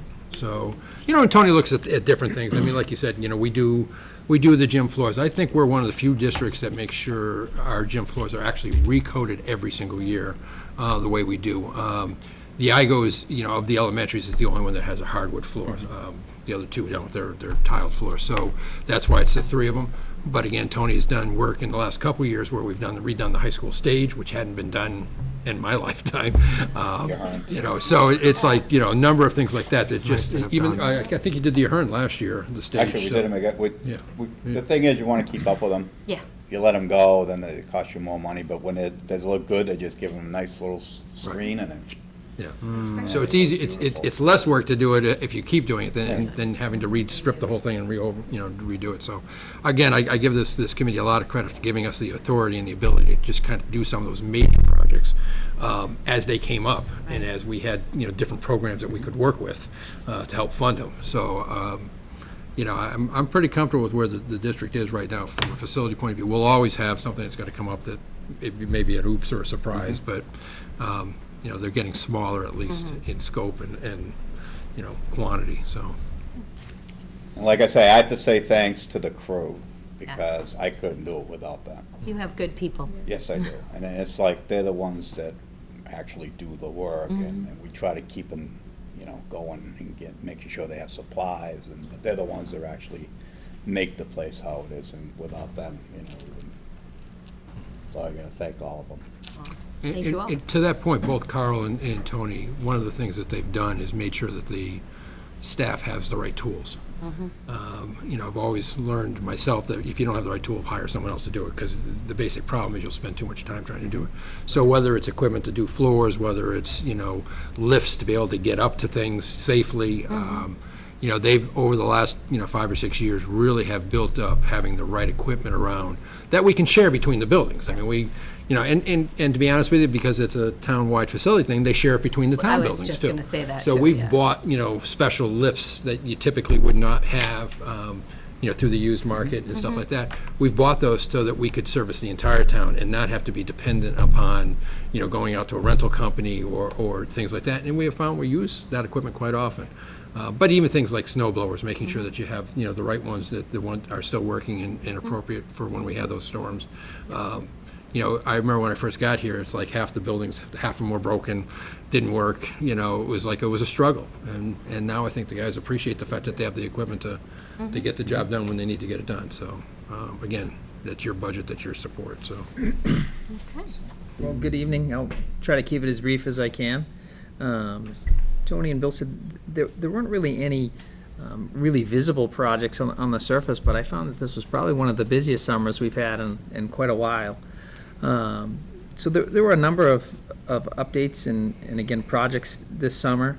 Some updates to the Applied Technology Lab at the Ahern Middle School to support a new curriculum and program that will be implemented in that lab. Here at the high school, the language lab was updated to the newest version of Windows, and the language lab software was also updated to the most current version of that product as well. It provides some more functionality and improved mobile access, and there's also some functionality there for students to be able to access the language lab software and do language lab exercises outside of the school building and beyond the school day from home. So in terms of maintenance, we're in the process of, we'll hopefully be finishing up in the next couple of weeks, approximately 50 projectors, as well as in the process of replacing upwards of 180 classroom computers and instructor stations in the elementary schools, as well as the Ahern Middle School. Can you stop there for a second? The thing on the projectors, I think it's important for this committee to understand this because it is and has become a very large financial responsibility. Years ago, when we started rolling out the interactive projectors or regular projectors within classrooms, everybody kind of assumed it was like you were buying, your forever projector, you're putting it up on the wall and everything was going to be good, which, for years it was because they do have like a 5 or 6 year life. Well, guys, we're way past that 5 or 6 year life, and one of the things Aaron's is struggling with is the number of projectors now, because they were all rolled out at one point in time, that need to now be refreshed and replaced. We had at one point in time, I think, some projectors that the bulbs were almost as much as it cost to buy a new projector. I think they were like almost $200 or $180 or something. So Upwards of, $600, $700, $800 for some of the projector bulbs and the older projector systems. Good. yeah. So this is one of those things that Aaron and as a district we're struggling with, and obviously we're going to be working with the administration of each of the buildings just to make sure that we're putting in the right equipment, or we for the curriculum that we're teaching. Some classrooms need a different, maybe it's a fully interactive whiteboard, and others don't need that. So we want to make sure that we match the technology with the curriculum that we're using. And so it's a bigger discussion, but again, he's just trying to maintain at this point to keep those classrooms going and come up with a philosophy. And it is somewhat of a struggle, I would say, just financially, because it is such a large thing. 50 of those projectors in 1 year is a lot. Yes. So. There's quite a few projector systems. Years ago, we partnered with our teachers and our professional development committee and our technology committee, and we did a pilot of interactive projection software or interactivity software, and that has allowed us to standardize on software and be less dependent on hardware. So that's given us options in terms of keeping up with the latest hardware and not having to retrain our teachers, and not have as big of a learning curve. So they're not really learning hardware. We're not doing PD on hardware. And we're doing PD on software and instructional resources, and then the hardware is there to support it. And it's ideally, when it's done right, it's supposed to be near invisible to the teacher, whether they're using an interactive projector made by Epson or another manufacturer. So that's allowed us some flexibility there. As Bill said, quite a few of them were purchased all at the same time, whether it was with capital funds, and there was large rollouts and PD initiatives, and we're seeing that equipment is failing, at the same time. So we've created quite quite a few crosswalks to keep the equipment working and to be able to upgrade it, and working with maintenance really to help keep it going in a cost-effective way. So yeah, we continue to do that and really balance between all the equipment that we support. It's funny, again, I said this felt like the busiest summer, and it's really because I think we have, I was trying to debate whether it was a short summer or we just have more equipment than we've ever had, and I think it's definitely a combination, but we have quite a bit of equipment. So, segue into one of the things we did, again, that's not so apparent on the surface, is we implemented a new automated inventory system this summer. We'll continue to do that and conduct a comprehensive inventory through this fall. And this inventory will help us plan, really, when it comes to procurement, when it comes to the capital plan and refreshing equipment, and really being able to account for all the ancillary costs and things that sometimes get missed, and do a better job at being able to do some of that planning and forecasting, so that we can make sure that we do have what we need in the classrooms. Okay. As Tony mentioned already, we try to use whatever resources we have internally, whether it's working with maintenance or working with our colleagues throughout the district and throughout the town, really, as well as internally with our staff, to put our talents to their best use. So this summer we were able to, in-house, working with maintenance again, design the PA system for the new turf field. I think this is an example we're really able to do more for less by using our internal resources, whether it was with maintenance helping us mount the equipment, or our own staff, again, putting some of their other talents to use with audio design and other things as well. So that system was completed, and I think people will really enjoy it this fall, so be ready for fall sports. That's great. Okay. I'd be remiss if I didn't mention the school year rollover process and student information system maintenance that happens every summer in preparation for the next school year, whether it's supporting the buildings with scheduling, or integration with our new curriculum or instructional materials. There's just so much information that needs to move between these systems every year, and whether it's students going from grade to grade, rosters being built for teachers, on online textbooks or curriculum. So that's been quite a task this summer as well. Lastly, just about all the desktop computers and teacher computers in the district were updated to the latest Windows software and antivirus software and patches to keep our information systems safe, because they are vital to what we do here every day. But part of this, the software and updates bring new functionality to our systems, which complement the district accommodation plan, or the DCAP, providing most notably speech-to-text functionality as a standard feature. So in the past, we've talked about text-to-speech, which is where the computer can read the text to you. This is where you can talk and have the computer type, or you can operate the computer via speech. So this is quite a big piece of functionality or software that's been added through these updates. In the past, we've had to buy more specialized software, and this was used as a more specialized accommodation.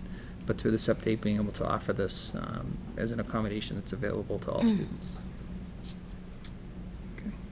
Lastly, again, as Tony said, we couldn't do this without the teamwork that happens here, and really without your support and the support of the community as well. But I'd like to thank our technology team and our data team, as well as the maintenance and custodial staff that really work with us hand in hand all summer long to get whether it's getting rooms cleaned or reset with computer equipment and tested. It really couldn't be done without the incredible amount of teamwork, again, in support of all the building administrators, teachers, really everybody in the community as well. You have good people, too. We do. Both your We do. teams are Very excellent. fortunate. Very fortunate. Does anyone have any questions for Erin? Thank you, thank you, thank you. She's like to make one other point, which is the online registration. Oh, I apologize. I had that right here Because in that the is corner. something that parents at home would really want to hear about. Do tell. So this was probably the biggest project of the summer, so thank you, Dr. Burtis, for reminding me. So this year we'll be implementing both online re-enrollment, which is what we think of as our information update or basic student information update that we do annually, our annual information drive, as well as towards the new year, online enrollment as well, so to start the new registration process. But so this project really has been almost a year-long project. We started last September on this, and the idea is to move all of the re-registration activities, whether that's the biographical information update, reporting of emergency contacts, updating of phone numbers, medical forms, status of allergies, initiating information exchange for things relating to doctor's orders, permission slips, sign-offs, to move that stuff online. And this is tremendously beneficial to parents and families at home that we've heard from them in terms of the amount of times they have to write their child's name. That first day, the first night of the first day of school is brutal, isn't It's it? everybody's favorite night. My sister-in-law, interestingly enough, we had an interesting conversation with her this week. Her birthday was this past Saturday, and my wife asked her what she could get her for her birthday, and she replied that you have much better handwriting than I do. And my wife spent the night writing out her children's enrollment forms for their school. That's a gift. That was her great birthday. gift. So, That's a great gift. So all that information will be going online. There's a really streamlined workflow. What it does is it takes information from our student information system that's existing and allows parents to verify it. And then it asks information that's more specific to the student and needs to be acquired annually. It asks those questions. And then if a family has multiple children in the district, it allows them to copy that information over that's less specific or more general to the family, so they don't have to type that out again. Address, phone number, health insurance, all of that. And then it asks those more specific questions for that student. And then on the other end, in terms of our operations, it allows us to get this information into our systems more quickly Faster, yeah. and more efficiently. The process in the past has been that these forms go home and sometimes pre-populated, which has been a blessing and a curse because there's less attention to detail if you don't have to fill it out. So those have gone home, and then our clerical staff has gone through line by line to screen for changes and then had to get that information put back into the systems. So now we've been able to create a number of tags or workflows internally. So when you go through that information, say maybe you report something that needs to be followed up on, we can run a report and we can see all of those students. We can identify all those students or families that we need to do some additional data collection with. And whether it's the school nurse following up maybe on what a required doctor's order that's needed based on the information they put in, or it's an address change. Oftentimes, it's come to our attention that sometimes families will move throughout the district and they might not realize that they need to transfer schools. And I think it happens too. It sometimes, the information is not reported to us, whether it's phone number changes. So the system allows us to accurately account for that. So we see, sometimes there may be an elementary school student where home phone numbers get updated or cell phone numbers get updated or email addresses get updated, but maybe there's a high school or middle school student in the same family that information didn't get passed along. So this helps us reconcile a lot of that information. So how is this going to be communicated to families on the first day of school? So instead of getting the big packet of all those papers that we have to fill out, how are we going to know to do this online registration? So what will be coming home with your students is an envelope with a letter that explains this new process. That also provides you with a unique, what we're calling snap code, or what Power School calls snap code. And this is your password to online registration for your student. So you'll go to our website and you'll click on the registration link, or you'll go to the website /registration. So www.foxborough.k12.ma.us/registration. Right. And you'll enter that code in, and it will take you right into that process. Sounds great. And then we'll also be sending out an email alerting parents to this information coming home and to be on the lookout for it. But we can track the progress. We can send update emails to remind parents once we go through the first cycle of the information drive to remind them. And if there's additional information that's needed, in some cases it can be uploaded electronically. You can take a picture with your phone, you can upload a form, or you can Like your scan health it form, in. you could scan if in you your have access doctor's. to it, yeah. Oh, this is great. Yeah. So- Figures it's mine senior year, but that's okay. I'm happy for everybody else. But it really is. I think it goes back to all of the things that Erin has talked about, the amount of data and the behind-the-scenes work in order for yeah. us to see the 100%. the output. There's so much work that goes behind it. Yeah, so this is a project, this is an example where it's not as evident in terms of how much work it is, but this was quite the task for our data team, and they did a great job with it, and we're still working, we'll be working right up to the open of school in terms of testing and making sure everything's right, and just such a thoughtful and thorough process that's used to. I think it'll be make sure very this well works well. received. I just want to hear you rattle off the URL one more time. So it's So well. www.foxborough.k12.ma.us. A little bit louder so everybody knows. /registration. That was good. Yeah, so I still have to look it up. After how many years in the school district, I still have to look it up, so. it will be, that information will be in the letter, and then you also receive it via email too. You know, we could get water bottles and sell those, refillable water bottles with the URL on them, and raise money for the concessions. There you go. We, Full circle. You get right on that. That's your project now. Thank you.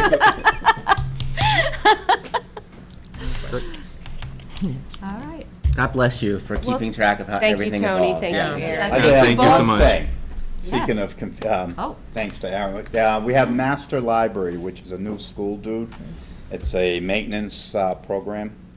So that's something when, we had this other company for a few years, and the price kept going up and up and up, and it was just getting too expensive. So we got a new company.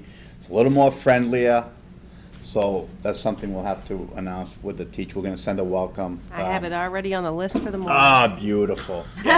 So we do have a new maintenance help desk type of thing. Excellent. Nice.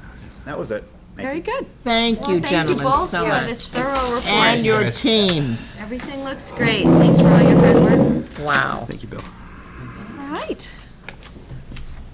We are moving right along to the school committee vote to approve our 2019-2020 school district goals, which I think are looking really good. I'm very proud of all the work we did at our summer workshop as a cohesive group. This is coming together very nicely, in my opinion. Dr. Berdos, do you want to? So I do agree. We had a lot of discussion, and we spent a lot of time at our July meeting on this, and I think it really shows. And what we have is the draft, not watermarked, but track changed copy that you have in front of you. Some examples here, other than really going through all of the goals that we did. The recommendation to set up separately what Yes. the district goals were, with then the separate section for the functions of the school committee as far as responsibilities, separating those two sections out. I thought that was a great suggestion. It was I think that was Rich's suggestion, and it was a nice, clear cut. I think it was Rich's, but it's a nice, clear cut, clean way of looking at this document. And I'm shocked we didn't think of it earlier, but I'm glad we're doing it now. The document flows really well, and it reads well too. don't feel that we need to go through it line by line, but if anyone has changes as to what has been changed, or we can go through it. I mean, what's your personal I have feeling? one change. I had a change myself, but you go ahead first. The second bullet heading was supposed to read student success instead of, we spent a lot of time talking about that. We did. And it is changed in the body of the text, as far as I can see. I think we just missed it in the heading. Yes. So. Student success. For Roman numeral 2. Yes. I wondered about Versus that, student but I achievement. didn't have. Right. I stopped we get going so in such detail. I stopped taking notes and was just paying attention. Yes, So I there are a thought, lot of notes. That's a good catch. And that same section under the first bullet, I was wondering if we could change it. I just did, in the first paragraph, actually, in the red section where it says, in an effort to ensure success, I think that should be and equity for all students there. Access and Access and equity. and equity. Access and equity, Yep. isn't Yep. that right? Correct. That's So correct. that is one small change, and then the bullet, I wondered if we could change it to say, it says, continue to prepare, coordinate, implement, and expand social, emotional programming and supports that best, I would like to say, that best ensure a positive and productive learning environment for students and staff. Because right now we have Support. Extra words. supports that best support students and staff to Right. ensure. I think it says the same thing. Right. Just more So what cleanly. is your Programming to suggestion? ensure, to strike, right? I would strike after supports that best, I would strike support students and staff too. So it says expand social emotional programming and supports that best ensure a positive and productive learning environment for students and staff. That doesn't change the meaning. No, It just it replaces, yeah. I think yes, thank you, that's what I was going for. And then everything else, that was it for That's me. good. I thought everything else really looked great, sounded great, and I'm very, like I said, very proud of how this document turned out. Does yeah. anybody else have any changes or wordsmithing or comments? I have one more. It's the time for it.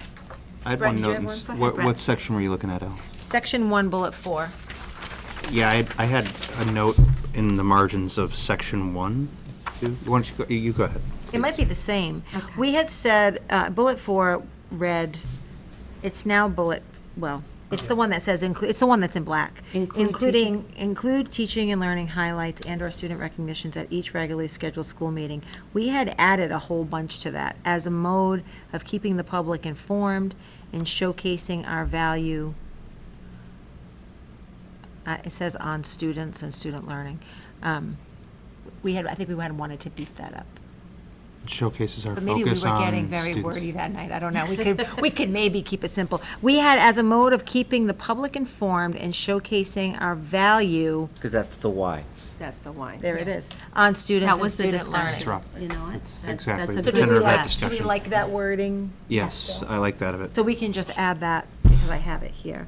The other note that I had in the margins, and maybe it got absorbed into another aspect, was report on efforts and findings related to reducing discrimination and building equity. I don't know if that was wording that was played around with by the group, but I don't know if that was Which one were you on, Brent? still section 1. It was I separate think we wording. settled, Brent, on explore ways to communicate in a visible way that Foxborough is a community. Then there it is. That embraces and celebrates differences, identities, and Correct. cultural backgrounds. That's fine. I just want. I want. It is, but No, that's fine. I does just want to that make sure. address your point? It does. Like, I was wondering where that point went, and that's, we There it just is. verified that it went we into there. did so much work on this. That's fine. I just you wanted to know, clarify. that, looking at the changes, it's really good to clarify right now, but I'm really proud of that bullet that we have in here, and I think that's a good one. And that's a good point to raise. I had put a little star next to it. Is there anything else that we want to address, or? I had nothing else with section 2.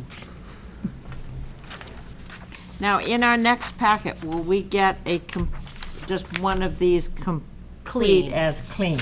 Right. But we could vote on this Oh, tonight. yeah, yes, but I just, But we'll get a clean copy so we have Correct, it, yes. so that Janet will get us that. I don't need a roadmap to get through it. No, Okay. I would like a clean copy myself. And then this goes up on the, that's good. on the On the website website. as well, so that if anyone is looking to see what our school district goals and school committee functions and responsibilities for 2019, 2020 are, it will be up on the website.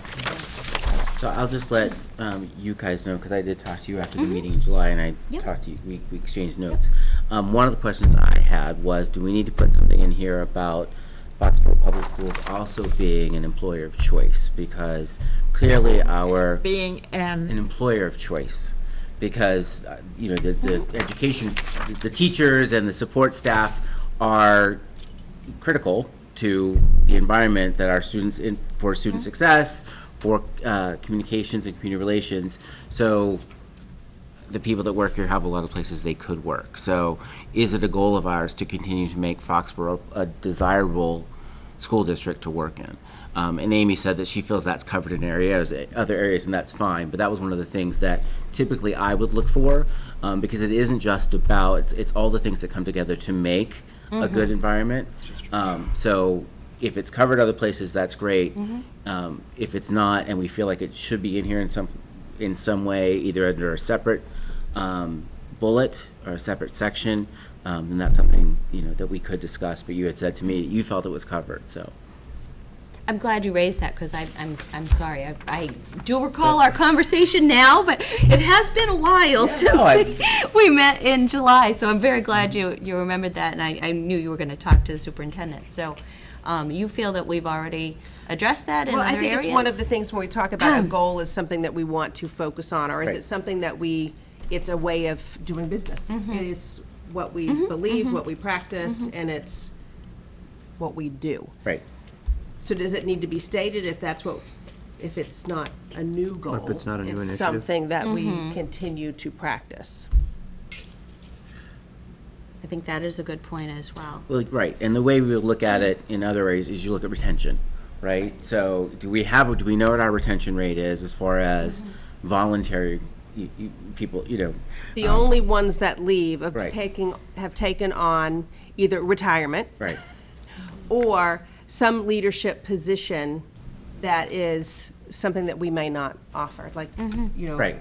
go to be a Right, curriculum and there's director. there's a normal natural attrition rate, and if you feel like you're in But ours is lower than some of the normal. We have a good retention. well, right, so rate. in that way, if you're looking at it that way, if you say that we're at 96% retention, and that is, on the very low end of the positive side of the curve, then it isn't a goal. Unless you really feel like you need to be at 98% to continue to attract, the. No, I think the school committee goal is to help support the education that goes on. I don't think we should suddenly focus on, let's get our retention rate. No. I'm more concerned about 96 to 98 graduation rate than I am retention rate of this. And that's all because fine, but Beverly, that all feeds into the same thing, because like in any organization, if you're looking, and I'm cool if we don't do it, right? I just want you to understand, when you look at a hospital, you want the best medical staff there. So, and they have a lot of places that they could work. So you can use the same argument, right? Do I want your survival rate at a hospital, or do I want my graduation rate? All of it goes into, all of the resources that go into it contribute to the success of the organization as a whole. If we feel like we're at a level now where we don't have a problem attracting new talent, and the type of talent that we want to attract, which is how you feel, and I think how we all feel right now, and we don't have a problem with retaining that same talent, then we don't need to make it a goal. But it is something certainly at some point we may want to consider. Not as a school committee goal, but as a school district goal, which is a different thing. Remember, this document covers both things. Goals for the school district and functions of the school committee. And that's the only point I'm trying to make. It's not a diversion, it is those educators are critical in achieving the district goals. Thank you. then if it's a feeling of administration and others that the district is currently, successful in that realm, that is one thing, and I take your point. It seems that maybe that type of, if for a district that feels like it's doing very well in that and doesn't have clear, goals that they're trying to strive to in that, because we're looking to maintain, it's perhaps a line to consider. Again, I don't know how we all look at this, and this, I haven't sussed it out for Foxborough Public Schools yet, but one way I've looked at it in other organizations is you've got your mission, which is why you exist. Your vision is where you want to go, goals are how we're going to get there, right? Or that's one way to organize that stuff. And we're looking at goals document, that seems, and then to your point, that seems like something that fits into kind of a vision in terms of valuing staff and having that as a chief implement to realizing the mission of the Foxborough Public Schools. So it might be something to look at more in one of those other intermediary documents. And one of the things I look at is data as far as when we look at any of the positions that we post for, the number of applicants that come in. We've talked about we're a destination of choice. Based on the number of applicants that come in, they are large, the numbers. So if we didn't see those kind of numbers, then that's when I would might be a goal. I would say Right, that could be a absolutely. question I mean, that some we'd of be that's asking. anecdotal, just like, so I'll let it go. I'm okay if, because I don't think we have a problem right now. I think it's something you need to be aware of. But that's a slanted argument, because you get the same thing that colleges, because of the ease of applying for things now, even though it's a strenuous process, it is still relatively easy to apply for things because of what we've just discussed here. And that's very true with School technology. Spring. You're absolutely So right. that's a slanted kind of way of judging how successful are we, because in most cases, to start a process, you click a button. So I should say qualified applicants that apply. Okay, I mean, and like I said, I'll let it go. I just want it made as a point that But is something that needs to be It considered. did not used to be that way. I mean, it's exponentially gone up since Foxborough really started moving forward. And that's great. Those are great data points to then be able to track. And maybe that's what I'm really asking for, is that we start tracking those as a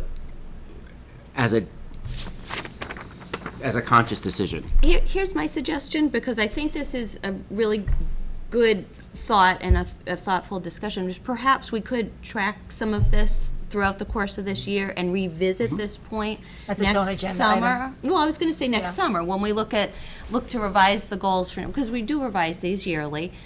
So why don't we take this, and you love data, so sorry. No, so we do. maybe, We both do. maybe just sort We've of kind of been tracking it along anyway. Well, we do. We have that. We can look at They, that. they can look, they just can sort of look up the take past a- few you know, years of keep that. in- Then next July, when would that be? I think it's great. That Yeah, be something again, that this we is my could- whole, we could my bring whole back goal and- was just to and make. have a Part of the Right. discussion. a Part of part, the yeah, thought and I process. think it is, well, we've definitely made it part of the discussion, but I think maybe if we bring some data to our July summit meeting, and we can revisit this conversation next summer when we revise the goals and see where it would fall. I'm looking at how we've set this up. I guess I'm not sure whether it would go under communication, community relations, or under student success either, so. Well, lucky that we have was a whole something year to think about it. That's right. Yeah. Yep, okay, thanks, Rob.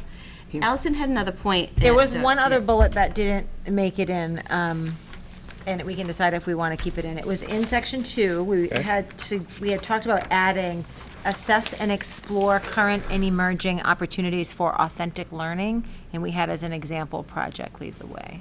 But I don't think it made it in. If it did, I don't. Authentic, where did authentic learning did appear in here? It's in the 4th bullet on the back page. Thank you, Amy. Expand instructional Expand rounds. instructional rounds in order to increase student motivation, Okay. engagement, and There you go. authentic Perfect. learning experiences. Perfect. Does the point live there? I think so.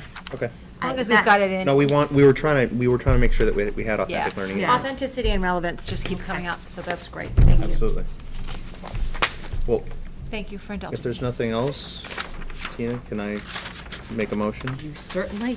I move to accept the Foxborough Public School 2019-2020 goals with the amendments discussed and approved here this evening. Excellent. I'd like to second that. Is there any further discussion? All those in favor of accepting the school district goals and school committee functions and responsibilities for 2019-2020 as presented? 400. Thank you all, and thank you to the committee and Dr. Berdos, and Dr. Mello, Mr. Yukna, and Mr. Pearson for all our hard work at our. And before we completely leave this, this is one of our longest. But I also know this was the most productive off-campus special meeting I have attended in all of my years on the school committee. And I think part of that is thanks to our idea of inviting Dr. Dorothy Presser. Yes. Yeah, She did an excellent to have her outstanding there. job. that was very helpful. And if you two enjoyed that, wait till you take, you wait till you take that charting of the course. Seriously, you will get. But I want that on record, that this was the most successful. It was setting. a very good meeting. I sent Ms. Presser the article that was in the Foxborough, the commentary that was in the Foxborough Reporter, and she was very pleased with that. I think they were going to publish it someplace in the MSAC. And could I do an nitpicky question, please? Sure. We have accepted the special meeting minutes, 400 from July 15. It does begin. Mrs. Bellinger called the meeting to order and explained that the school committee held executive session at 5 p.m. Should we make that, just to be in compliance with all our other executive meetings, a separate executive meeting, July 15? Purpose was. Oh, well, I don't think we've had those minutes submitted yet. They haven't been submitted yet. We They'll just However, haven't. I'm just saying, that jogged my memory. We have not yet signed off on those. No, Okay. no, we Are haven't. are they forthcoming? Well, I'm waiting for them, so I'm assuming they'll be at the next meeting. I'm sure they will be ready. for the Okay, next I meeting, just okay? wanted to dot Our clerk is not here, so we Right. can. Right, I wanted to dot our i's and cross our t's, so we're We not. have not I running- haven't forgotten known that we that. need those. Yep. Yep. Thank you. Okay. Nope. You answered my It's a question. good point, but no, we will No, that- likely have those in September at our very next Excellent. meeting, and we will take care of those forthwith. Excellent, thank you. Okay, moving on, we are up to substitute teacher pay rates. Mr. Yukna? Okay. Dr. Berdos? Who wants to start? I'll let Bill start on that. So I handed you all a Schedule 2 that showed not only what we currently have, which was in your packet, but what we're proposing. Last time these were updated was 2015. As you all know, in the last couple of years, new minimum wage rates have been implemented, starting at $12 last year, going up to $15. So obviously, in trying to keep with the times of the pay rates as well as to be competitive, because that's one of our bigger issues, to be able to have the number of substitutes that we need during a regular cycle. We're looking to increase the different rates, and we're looking to do it over a 2-year period so that basically we could sustain the budget impact and get it within our budget for the 2-year period. You don't obviously have to vote on the 2021, but we do want it for the 1920 school year if you so see. Basically what we're looking at doing in general is taking every one of the pay things up by $10 a day. The only one that's different is the certified teacher, and that was an oddity. It really, when you look at things, really should have been higher than it was for those 2 different timeframes. The first timeframe, obviously, is for any teacher who or any sub who works for us for up to 15 days. If they go beyond the 15 days, there's a slight increase on a daily basis. That's true in every category, whether it's a degreed, non-degreed, or certified teacher. And to give you an example, basically, in an annual basis, not long-term subs, because long-term subs obviously are covered within our budget in a sense that there was a teaching budget that was supplied there for us in most cases. But a long-term sub is also part of the teacher's contract basis. In other words, we're using their salary basis, step 2, which is really the first step, but step 2 for a long-term sub. So that is kind of dictated more by contract level, but the daily subs and the intermediate subs really are more what's the requirement here on this. We spent about $175,000 last year on regular subs, not on long-term subs. And so this basically would be about a $25,000 increase to our budget for this year. And We can absorb that? Which we can absorb at this point based on our hirings in the process of the year. So, we're pretty comfortable that that's doable. And again, it's just about keeping us in line with, the wage requirements, so. Just to clarify, is it 15 days consecutively, or just 15 days after you over the hit course of the 15 during the school year, then you? Good question. That's what I thought, but I wanted to clarify. It's a kind of a thing to Incentivize? incentivize people to come in, so. Sure, that makes sense. Is the, Problem with that. oh, sorry. Go right ahead. Is the distinction between intermediate sub and long-term, is that a typical distinction? And Yes, as far as up to 90 days. Yeah, Yes. yeah, cool. Above 90 days, you typically are getting more into the long-term sub, scenario, so. If you're over 90 days, you have to be certified. Right, Oh, if you're over 90 days, you have to be a certified teacher? yes. Because they're then reported to the state as well as part of our requirements, so. So when Within I'm no subject longer area? on the school committee, I Within can sub subject for area as 100 well? days. Okay. See if You're you're still a certified. highly qualified teacher within that area. Wow, that's awesome. Okay. So you're just asking us to vote on the proposed increase for the next, this Yes. current school year? But I wanted you, But in you fairness, you're I giving wanted us a you to see forecast what, that it's a 2-year what we're looking rollover. at doing as far as. But next when year we goes. go to do our budget for next fiscal Yes, year, we you're would gonna incorporate that. incorporate that increase, and then, we can cross that bridge when we get to it? Right. And if for some reason something changed and we couldn't accommodate that increase? Well, I think you're going to be running into a problem, though, because minimum wage, again, is going up to $15 an hour. and Okay, that's a good point. So, we're not, in fairness, which I always find interesting, state and municipalities are not subject to state law wages. Yeah. What So everybody we're not- around us is. We're not required, Yeah, but but- again, if we're going to be competitive and We want get good people to people fill to the come and seats. substitute good teach in people our in our school, classroom. so yeah, no, that makes sense. Yeah, I know, it's an interesting consideration. Thank you. Do You what we guys all say, do poo-pooed what we my say, not what we watermelons, do. too. Let's just go back. You might need to get on that, actually. Are we prohibited from voting the increase for No. both years No, you're here not. right now? No. I mean, is there any, I'm just asking if we No. want to do it, could we do it for the 2 years and Oh, just be absolutely. done with it? Well, Absolutely. I think that would be a viable way to go. Yeah, if we're gonna be bumping up against issues, Oh, and you- we you might as definitely well are. address them all. That's why we in didn't want one- to do it all in 1 year, obviously, for the budget responsibility side of it. No, but that makes sense. by breaking it this way, we feel like it works, and again, it kind of lines up with the way the rates change over the next couple of years. But it would make sense.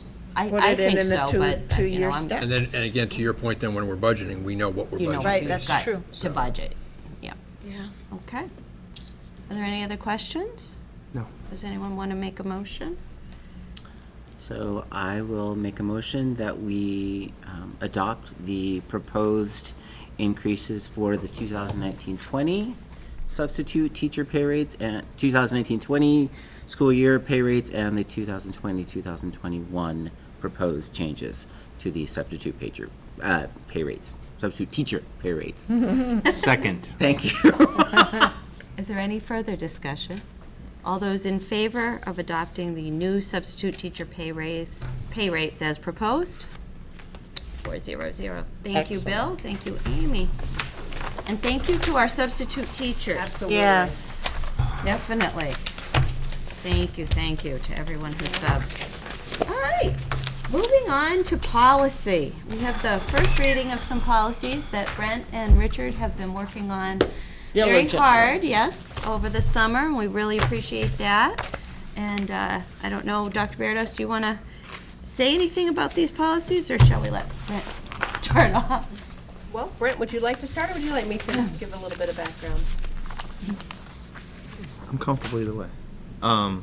You and Richard have spent so much time on this summer, multiple meetings. So again, to echo Tina, thank you for that. This first one is not an easy one either. Well, there was a lot of work there. Important. Yeah, I'll say a bit, but I would certainly hope you would fill in where I need to. I haven't given a full picture, but I first want to say thank you to Dr. Berdos and Janet for teeing us up so thoroughly. They got so much material, background information for us, research, so that when Richard and I sat down, we felt like we were very empowered, and that we also felt like the tasks were fairly clear. In terms of the first policy, which you have referenced there with the redlined one, is noted as BEDH. And again, fill in for me, please, Dr. Barros, but is the outgrowth of a court case in a Boston area school district wherein there was, for lack of a better term, a brouhaha at a school committee meeting where there was a visitor there to speak during the open forum who had some strong feelings about some things that they felt the school district did or didn't do in reference to their child. And the discussion got so heated that the chair of the school committee saw fit to try to shut down the rather explosive, emotional rhetoric that was going on at the time. The court case involved a potential infringement of First Amendment rights in a public meeting, which is interesting. And the outpouring of that, or I guess the result of that court case, was that MASC, in conjunction of the decision that was made in this particular case, has just recommended that all school committees look to update their policies on public participation at school committee meetings. And the product that is here is very much an amalgam of the policy from that district, which MASC says, look at that one. We will update our recommended policy in due time, but they haven't gotten there yet. And that one and the Foxborough one that we've been working under for however many years. So that's the background on that. Is that characteristic to your understanding? Excellent yes. summary of what What's has going come on, before and yeah. why we are revisiting our public Okay. participation policy. Now, and I beg indulgence from you all, is this the point where can I begin reading it into the record? Yeah. Before you start, we did have our Yes. school department attorney, Dan Brown, take a look at the policy, and I think perhaps if we start reading it and just go paragraph by paragraph and stop at certain points, that might be the best way to handle. Dan had some suggested Yes. changes. The first thing he did say was that the two of you did a really nice Yes. job with this policy. It's one that all districts, as you said, are having to look at because it was issues with that school district's policy that was problematic. As far as the court case and all of that, they actually won the court case. It was their policy that it came back to. And I appreciate you putting in the time over the summer because I am, being a lawyer, I like to be proactive and I would rather fix something before we run into trouble. Not that we necessarily would, but it's better handled now than down the road as the result of a lengthy court case like the other school district had to deal with, so. All right, that being said, maybe start with the reading and we'll Absolutely. just stop as needed to. Yeah, interject questions. Yep. And I could tell you if it's helpful. Please. That when we get to number 1. Okay. And when we get to number 2 and Okay. number 6, that's where I will have some insertions and some omissions. Thank you.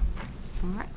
And this is just a first reading tonight, I will say, of the policy. So we won't be voting on this tonight, but we will revisit it in September at our next meeting. And hopefully we won't have to read the whole thing again. We can waive the reading. All right, Brent. And I'll say at the outset here, any kind of commentary in lieu of questions that we offer here, section by section, will just be if there's a particular, I guess,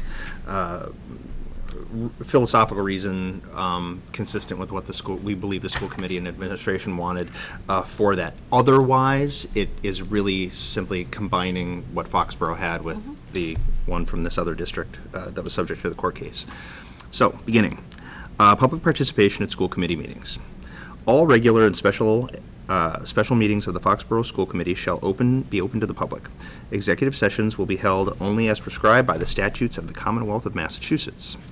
The Foxborough School Committee desires citizens of the Foxborough Public Schools to attend its meetings so that they may become better acquainted with the operations and the programs of our local public schools.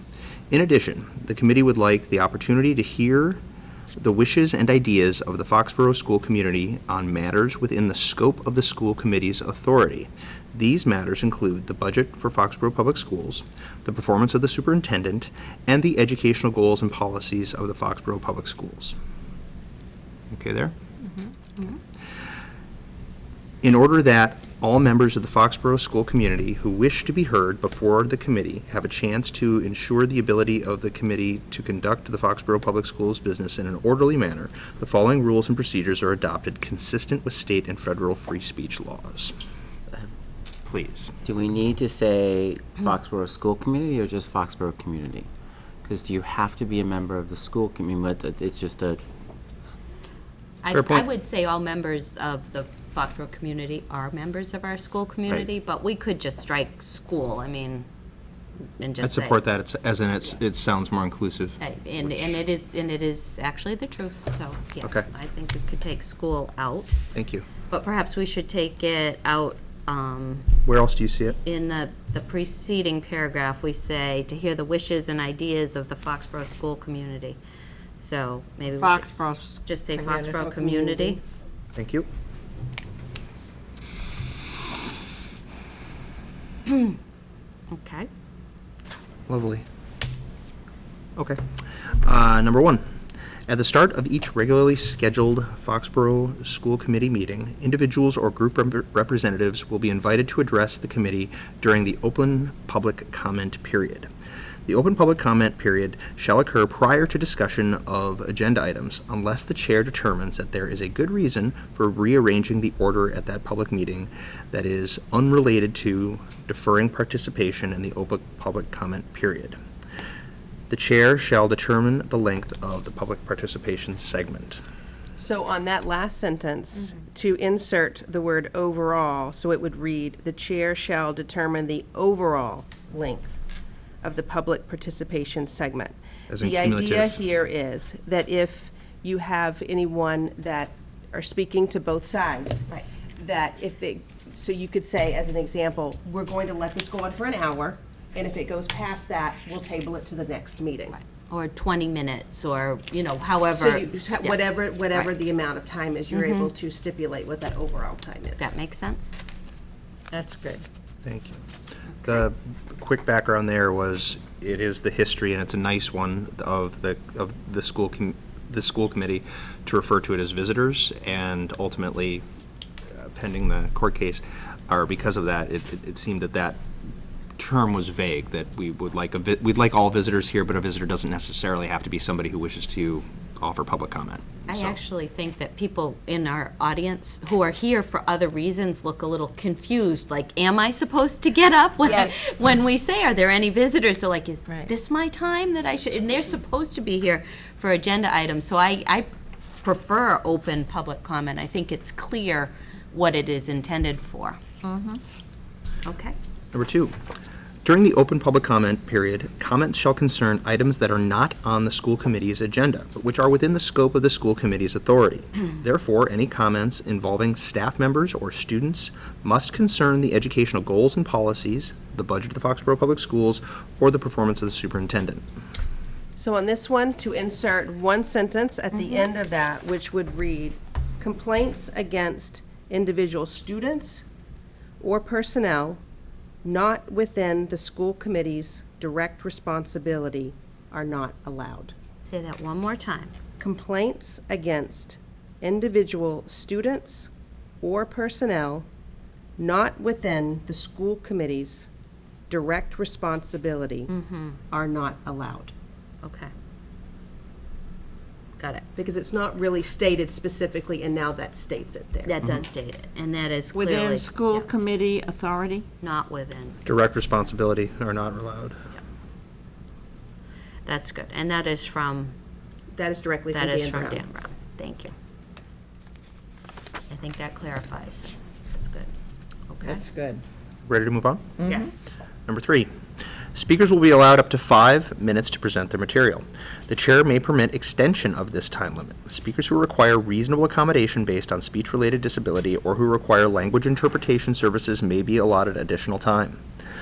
Prepared written remarks must be presented to the Foxborough School Committee at the time of the presentation so that they may be attached to the minutes of the meeting at the committee's discretion. Remarks or questions related to an agenda item shall be deferred until that specific agenda item has been taken up. Okay. Number 4, speakers must first be recognized by the chair. Speakers will then begin their remarks by stating their name, town or city of residence, and affiliation. All remarks will be addressed through the chair of the meeting. Okay. Number 5, large groups addressing the same topic are encouraged to consolidate their remarks and/or select a spokesperson to comment during the open public comment period. Okay. Number 6, all speakers are encouraged to present their remarks in a respectful manner. So it was Dan's suggestion to strike the number 6 and to take that sentence and combine it with number 7. That's what I had thought as well. Would we make The 7-6 Yep. Make it the first sentence of 7? Or make it the first sentence of the, of the new 6. thank you, all right, so the new 6. begins with that With sentence. that, begins with that 7, And then and then it can, 7 just becomes, so 7 just so becomes 8 the becomes 7. 8 becomes 7. 8. So we have 8, we 9 end with becomes 8 paragraphs. I like that. And I That's do have good. some other as we continue Yep. to read Okay. that on the. All right? And then moving on with number 6, the new number 6. The chair of the meeting may not interrupt speakers who have been recognized to speak, except that the chair reserves the right to terminate speech which is not constitutionally protected because it constitutes true threats, incitement to imminent lawless conduct, comments that were found by a court of law to be defamatory, and/or sexually explicit comments made to appeal to prurient interests. Verbal comments will also be curtailed once they exceed the time limits of this policy and/or to the extent they exceed the scope of the school committee's authority.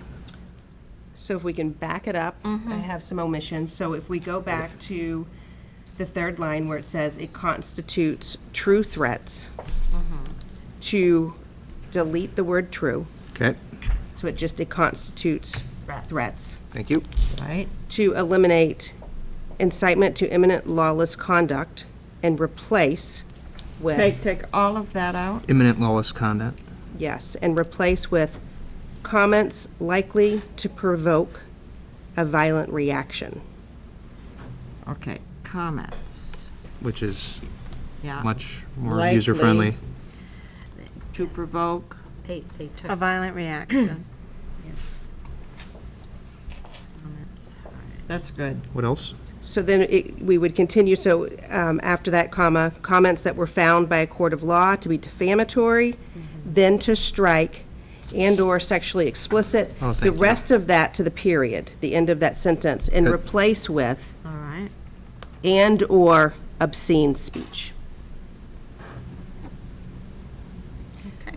So it would read Yep. from that sentence, the chair of the meeting may not interrupt speakers who have been recognized to speak, except that the chair reserves the right to terminate speech which is not constitutionally protected because it constitutes threats, comments likely to provoke a violent reaction, and/or obscene speech. and that would end the sentence there. Oh, we're taking out the comments that were found to be Right. defamatory too. I didn't strike that. Oh, no, I'm sorry, I didn't read that. So it would, you would keep that, Leave that. comments I'm that were sorry. found Okay. by a court of law to be defamatory and/or obscene speech. Okay, all right. Thank that- you. That, right. I skipped right over that, I didn't mean to do that. This is a And little obscene is confusing. legally defined? Just curious. Well, so the legal definition is, the famous Supreme Court quote is, I know it when I see it. But, I mean, the legal terms are what is included in this. That is the legalese, the imminent incitement to imminent lawless conduct, sexually explicit, that comments made to appeal to a pure unit interest. That is the definition of obscene. I think we're just trying to make it, I think you said user-friendly Yes. here. So we would have to probably Thank you. fall back on the legalese if we did have a question here, Yes. in this room, which hopefully we won't. But I do think these are good suggestions by Dan to make our policy clean and understandable. Well, adhere Rich and I were leaning back on the lawyers a little hard, but this sounds much nicer, or it sounds much more, Understandable for, thank you. Yeah. Of what To it the is and layman. isn't, yeah, to layman's terms, Thank you. yes. That's exactly what I was looking for. That's exactly what it is. Moving on to new number 7. Thank All you. questions posed to the Foxborough School Committee during the open public comment period that cannot be answered during the meeting will be answered in subsequent to the meeting in a timely manner. New number 8. The chair may allow questions from the audience after presentations or discussion on those items on the Foxborough School Committee meeting agenda for that evening. Okay, good. great. And scene. All right, so Well we'll done. incorporate the Thank you. changes we talked about tonight. We'll have our second reading at our September Well, meeting. I'd like to recommend that we move this, the policy BEDH, public participation at school committee meetings, on for second reading at our next scheduled meeting. Thank you, Bobby. Thank Do I have a second? Second. Second? Thank you. Is there any further discussion? All those in favor of moving this forward to second reading at our next meeting, BEDH? Thank you, Brent. There's a lot of work went into that. I appreciate that. We have 2 more policies, JFABD, homeless students, enrollment rights and services, and JFABE, educational opportunities for children in foster care. Amy, do you want to address this? Sure, so and why we're taking we this? currently had this with, and for both groups of students, homeless or foster care placements, in one policy. We need to have it in 2 separate policies. That's based on current law. Correct. All right. I hate to do this to you, and we could split the reading up That's between fine. us if you want. Yeah. It's fine. No, I mean, and so just to be clear, we're reading the entire policy. We do. We have to Okay. read the entire policy in for a first reading. We can waive the reading Condolences. once we move it forward to the second reading. And the second one that's based on foster care, that's the addition, is one that is based on MASC. That's right, thank you. All right. JFABD, homeless students, enrollment rights and services. To the extent practical and as required by law, the Foxborough Public Schools will work with homeless students and their families to provide stability in school attendance and other services. Special attention will be given to ensuring the enrollment and attendance of homeless students not currently attending school. Homeless students will be provided Foxborough Public Schools services for which they are eligible, including Head Start and comparable preschool programs, Title I, similar state programs, special education, bilingual education, vocational and technical education programs, gifted and talented programs, and school nutrition programs. Homeless students are defined as lacking a fixed, regular, adequate nighttime residence, including, number 1, sharing the housing of other persons due to loss of housing or economic hardship. Number 2, living in motels, hotels, trailer parks, or camping grounds due to a lack of alternative inadequate accommodations. Number 3, living in emergency or transitional shelters. Number 4, being abandoned in hospitals. Heavens. New number 5, shall I say it that way? Thank you. Living in public or private places not designated for or ordinarily used as regular sleeping accommodations for human beings. New number 6, living in cars, parks, public spaces, abandoned buildings, substandard housing, transportation stations, or similar settings.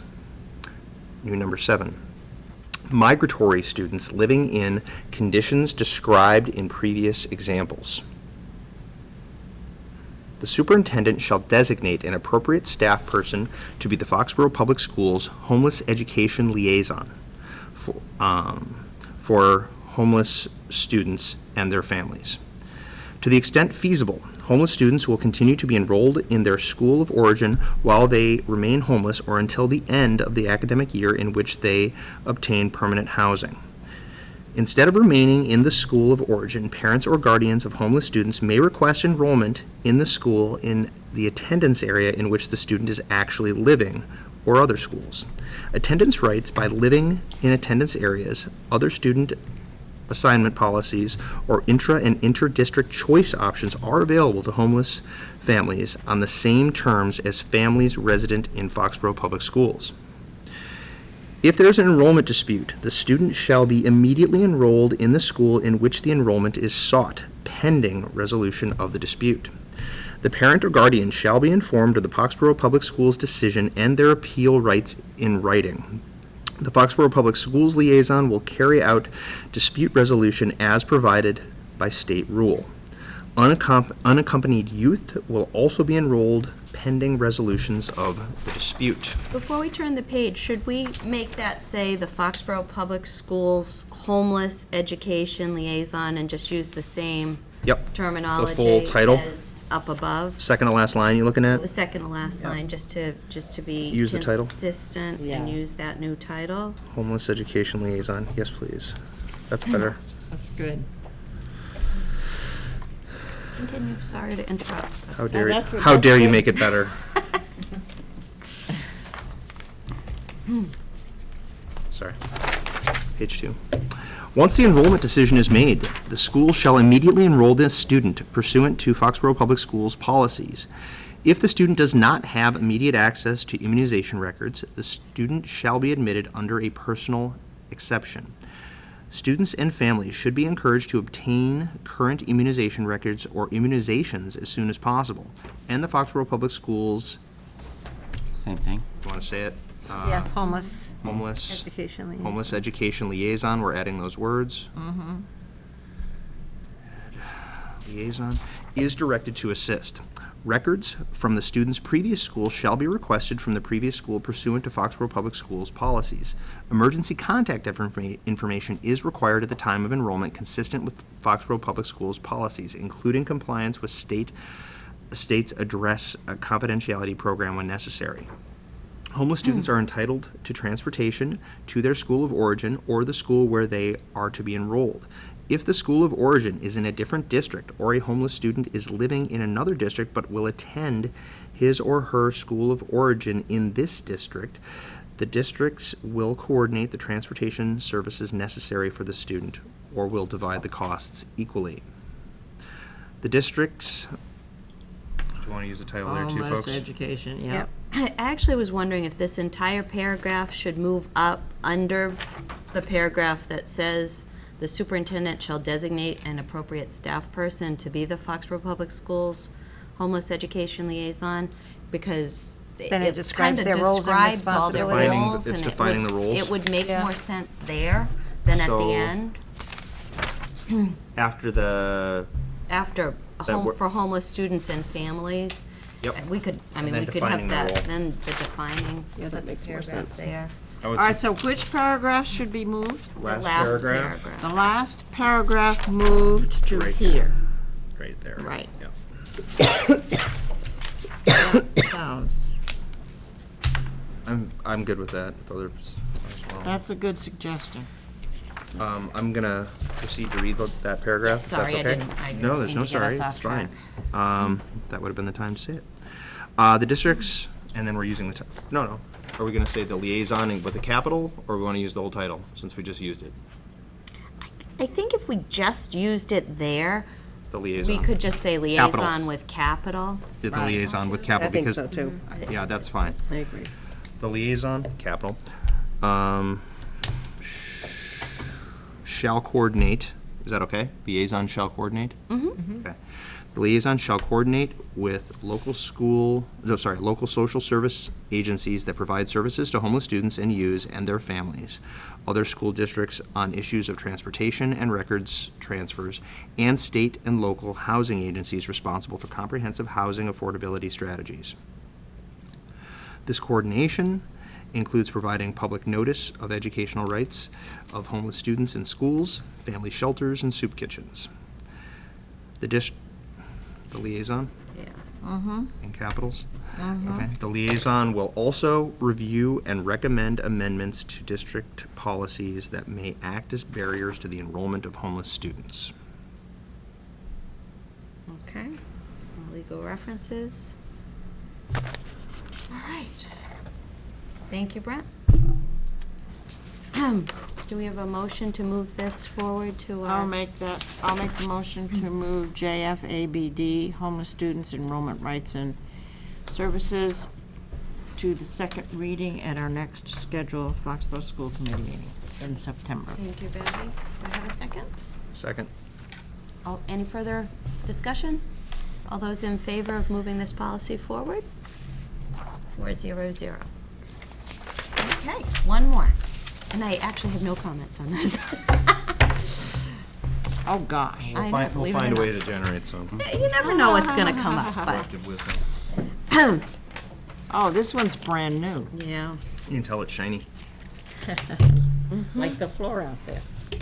And it's what we have to do by law. It is what we have Yeah. to do by law, okay. and it just Oh, we separates do. out foster care It makes from so home. much more sense. So, before we start, did we write this, or were we given this policy? We were given the policy by MASC. Okay. And there was like a tweak within a sentence. Okay.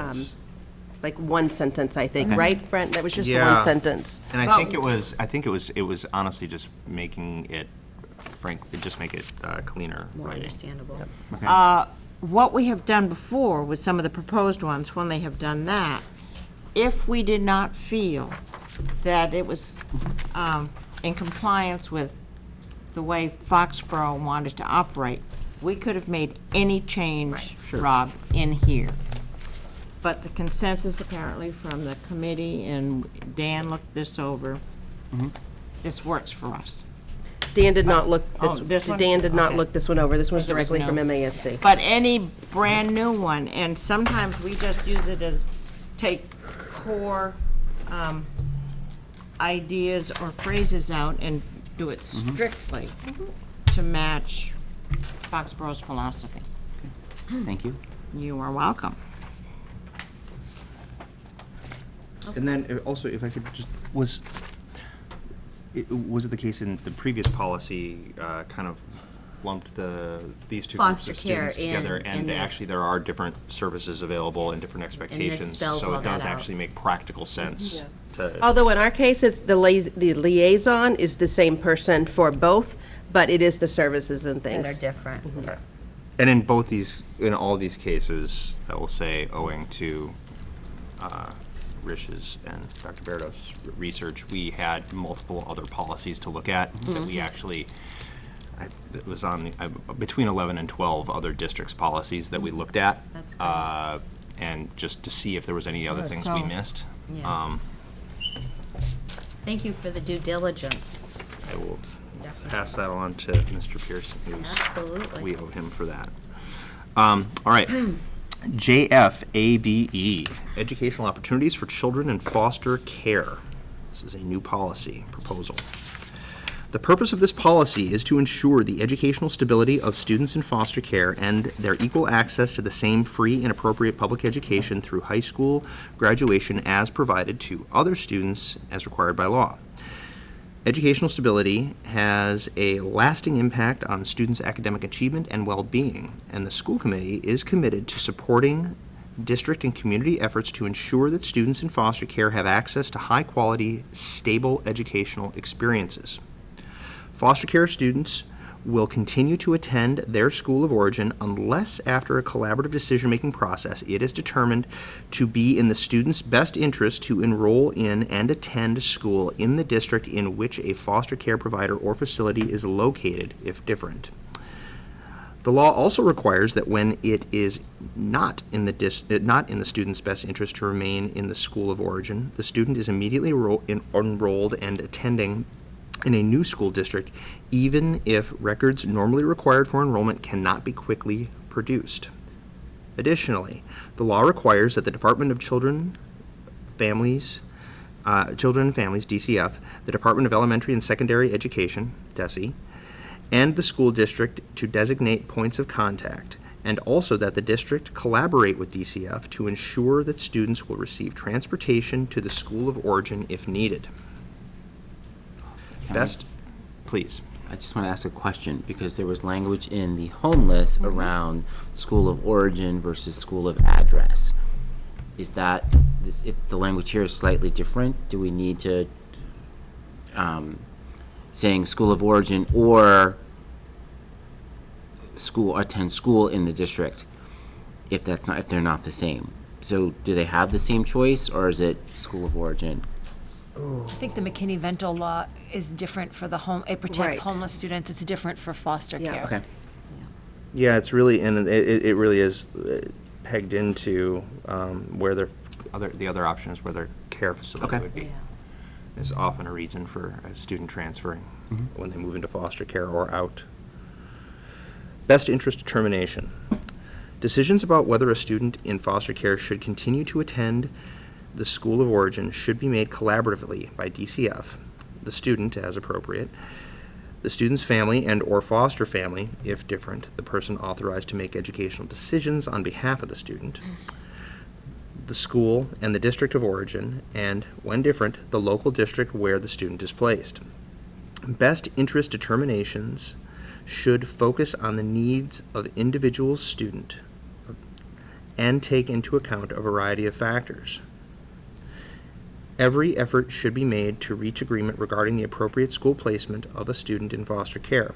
However, if there is a disagreement regarding school placement for a student in foster care, DCF will finalize the best interest determination. The district can also seek review of DCF's decision by utilizing a foster care school selection dispute resolution process established by DESE and DCF.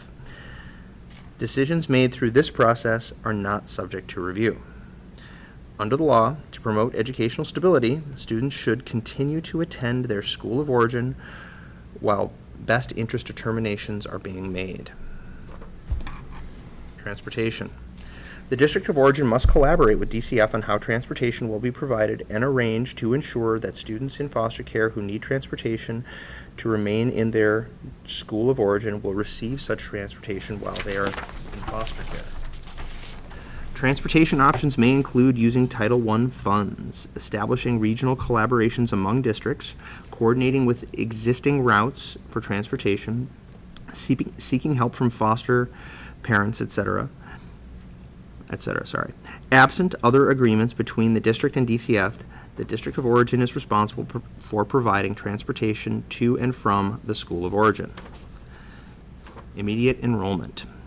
If it is in the best interest of a student in foster care to leave the school of origin, the student must be enrolled in a school in the local school district immediately. To minimize disruption of the student's education, the law requires the district to enroll the student in a new school right away without waiting to receive typical student enrollment documentation other than emergency contact information. The enrolling school must immediately contact the child's school and district of origin to obtain relevant records and documentation, and the school and district of origin should immediately transfer those records. To facilitate enrollment, DCF representatives will present the district with a form that includes the student that indicates that the student is in foster care, along with their state emergency identification badge when enrolling students. Any questions? No? It's quite clear. And it's what we do. It is what we do. It's what we already do. But it does spell it all out. And it's nice to have it down. It is indeed. Do we have a motion to move this forward to our next meeting? You do it so well. Gotta roll, Beth. I would like to motion that we move JFABE, Education Opportunities for Children in Foster Care, to the second reading at our next scheduled Foxborough School Committee meeting in September. Do I have a second? Second. Yeah. Any further discussion? All those in favor of moving this policy forward? 400. Thank you. Forward. All right, we are on to other matters. Wow. Dr. Berdos, would you like to begin? Off target. Sure. Excuse me. So we had our administrator retreat last week, and we're so fortunate that it is sponsored for us at Gillette. And one of the boxes, it gives us an opportunity to be off-site with our larger administrative team, which includes about 30 of us, which is a full-day professional development that takes place. And we also had Kathy Lopes, who is the Director of Equity for Metco, come for an hour and a half of that day and look at bias, implicit bias in education. And so that was a great workshop to have all of us together, and it just continues the work that we're doing on cultural proficiency and implicit and explicit bias. So that was a great day. I know Allison will talk about another opportunity for our department heads that we had the day actually before that. Today we had our grade 5 web orientation, which was wonderfully attended, and a lot of energy with our 5th graders coming to her, and that was a lot of fun. Just even a couple of new students. I happened to walk in with one family, and the student had been in a different school, in a private school, and was coming back to Foxborough. So just to see the excitement of that one little girl was just so heartwarming as she came in to get her acclimated. So opening day tomorrow, you're all invited. We will be in the auditorium beginning in the morning. We have the clap-in, actually, With the link crew for with our our link freshmen. crew for our freshman orientation. They will be here all day, but like 5 of 8 if you want to be there for the clap-in. And then our opening day, kind of our rah-rah day, as we kind of talk about. 5 of 8 when? 5 of 8 in the morning, so 7:55, we want people in place for 8 a.m. when the incoming 9th graders come And through. this is on Tomorrow. Opening Tomorrow day. morning, opening day. Correct. And then they will be busy with all of their link crew leaders, and we will then continue with our opening day exercises in the auditorium. It will be a great start to the 2019-2020 school year. And tomorrow also, they can gather at the Foxborough High School cafeteria at 7:45 at Collins, or your Collins, right? They all begin, yes, they- all of the faculty and staff, they begin light refreshments before going into the auditorium. And I would like to compliment you. I thought this was a very well-written Dear Colleague letter to welcome everybody back. Congratulations again, Amy. Thank you. This was excellent. And I wish everybody just a wonderful school year. Thank you. And not many problems along the way to surface for Mr. Euclid. I don't know, what the hell are you doing? No curveballs. I'm wishing you no curveballs this year That'd be good. with all your projects. Brent, I guess we're headed around the table your way. Do you have anything you want to mention during other matters? No, just, well, yeah, actually, I want to Okay. thank everybody at central office and all your teams for just ensuring a smooth start to the year. I know getting it to opening day is a huge endeavor, and now the power's being shifted out to your faculty and then out to the students. So it's a nice time to transition. So I hope all you can breathe for a moment and just observe the things going on in your various buildings. Thank you. Thanks, Brent. Rob, do you have anything you want to mention during other matters? No. Okay. No, I'm good. Everything, you. all right. Remember your bottle drive. Bill, are you? Just a quick update on the Borough project. We are out to bid at this point. We had pre-qualified our file sub-bidders and our general contractors, had a very healthy group to do this with, and we had our walkthrough last Thursday with some of the general contractors and sub-bidders to look at the building itself so that they had a first-hand view of what they were actually going to be putting bids on. We will be opening the bids from the file sub-bidders on September 11th and the GCs on September 18th. And hopefully the numbers come in where we want them Fingers crossed. to. So it's kind of a waiting game at this point. When are you hoping to have a decision? Well, we would come back to your next school committee meeting after that with the low bidder, lowest qualified bidder. And, but in this case, they're all qualified already. So that's kind of the shortening of the process. And we're still hoping, all things working out, that we would start end of October, beginning of November with groundbreaking, so. So that would be the first Monday in October for us, for our school committee meeting. Okay. We actually may need to have a Special meeting special meeting to move it The up. whole school committee? to keep the schedule moving. So Okay. you may want to look at that All right. So which date might we have to look at? Well, our the next, week after the 18th. our next school committee meeting Yeah. is the 16th, so Right, we're just we gonna could miss it. set a date on the 16th for then. For, idea. You know, Okay. later, maybe the following week. Just a special meeting, you just need a, you know. to have Unless it makes sense, I'm not going to say, unless it makes sense moving the 16th to the following week. How do you feel about that? We could meet on the 23rd? I can't be You here can't on the be 23rd. 23rd. Why don't we stick with our original meeting on the 16th so we can have Amy and go through everything that we need to do on the 16th? Right, and then especially after the opening of school would be a good idea, I think. we could have a special meeting with the assistant superintendent and the rest of the school committee without you the following week, a short meeting, and approve we Right, move because forward that with one would be just be brief, right? Right. Yeah. Assuming everything works out. Why don't we plan on that? You know, just tentatively for now, but plan Well, on we meeting. could even just do it in the conference room at the, No, I think it for has to be an open something meeting. this significant, I mean, Oh, we well, should, it's spaced. we should be with- here. We should do it on, you know, televised okay. and stick with our regular meeting.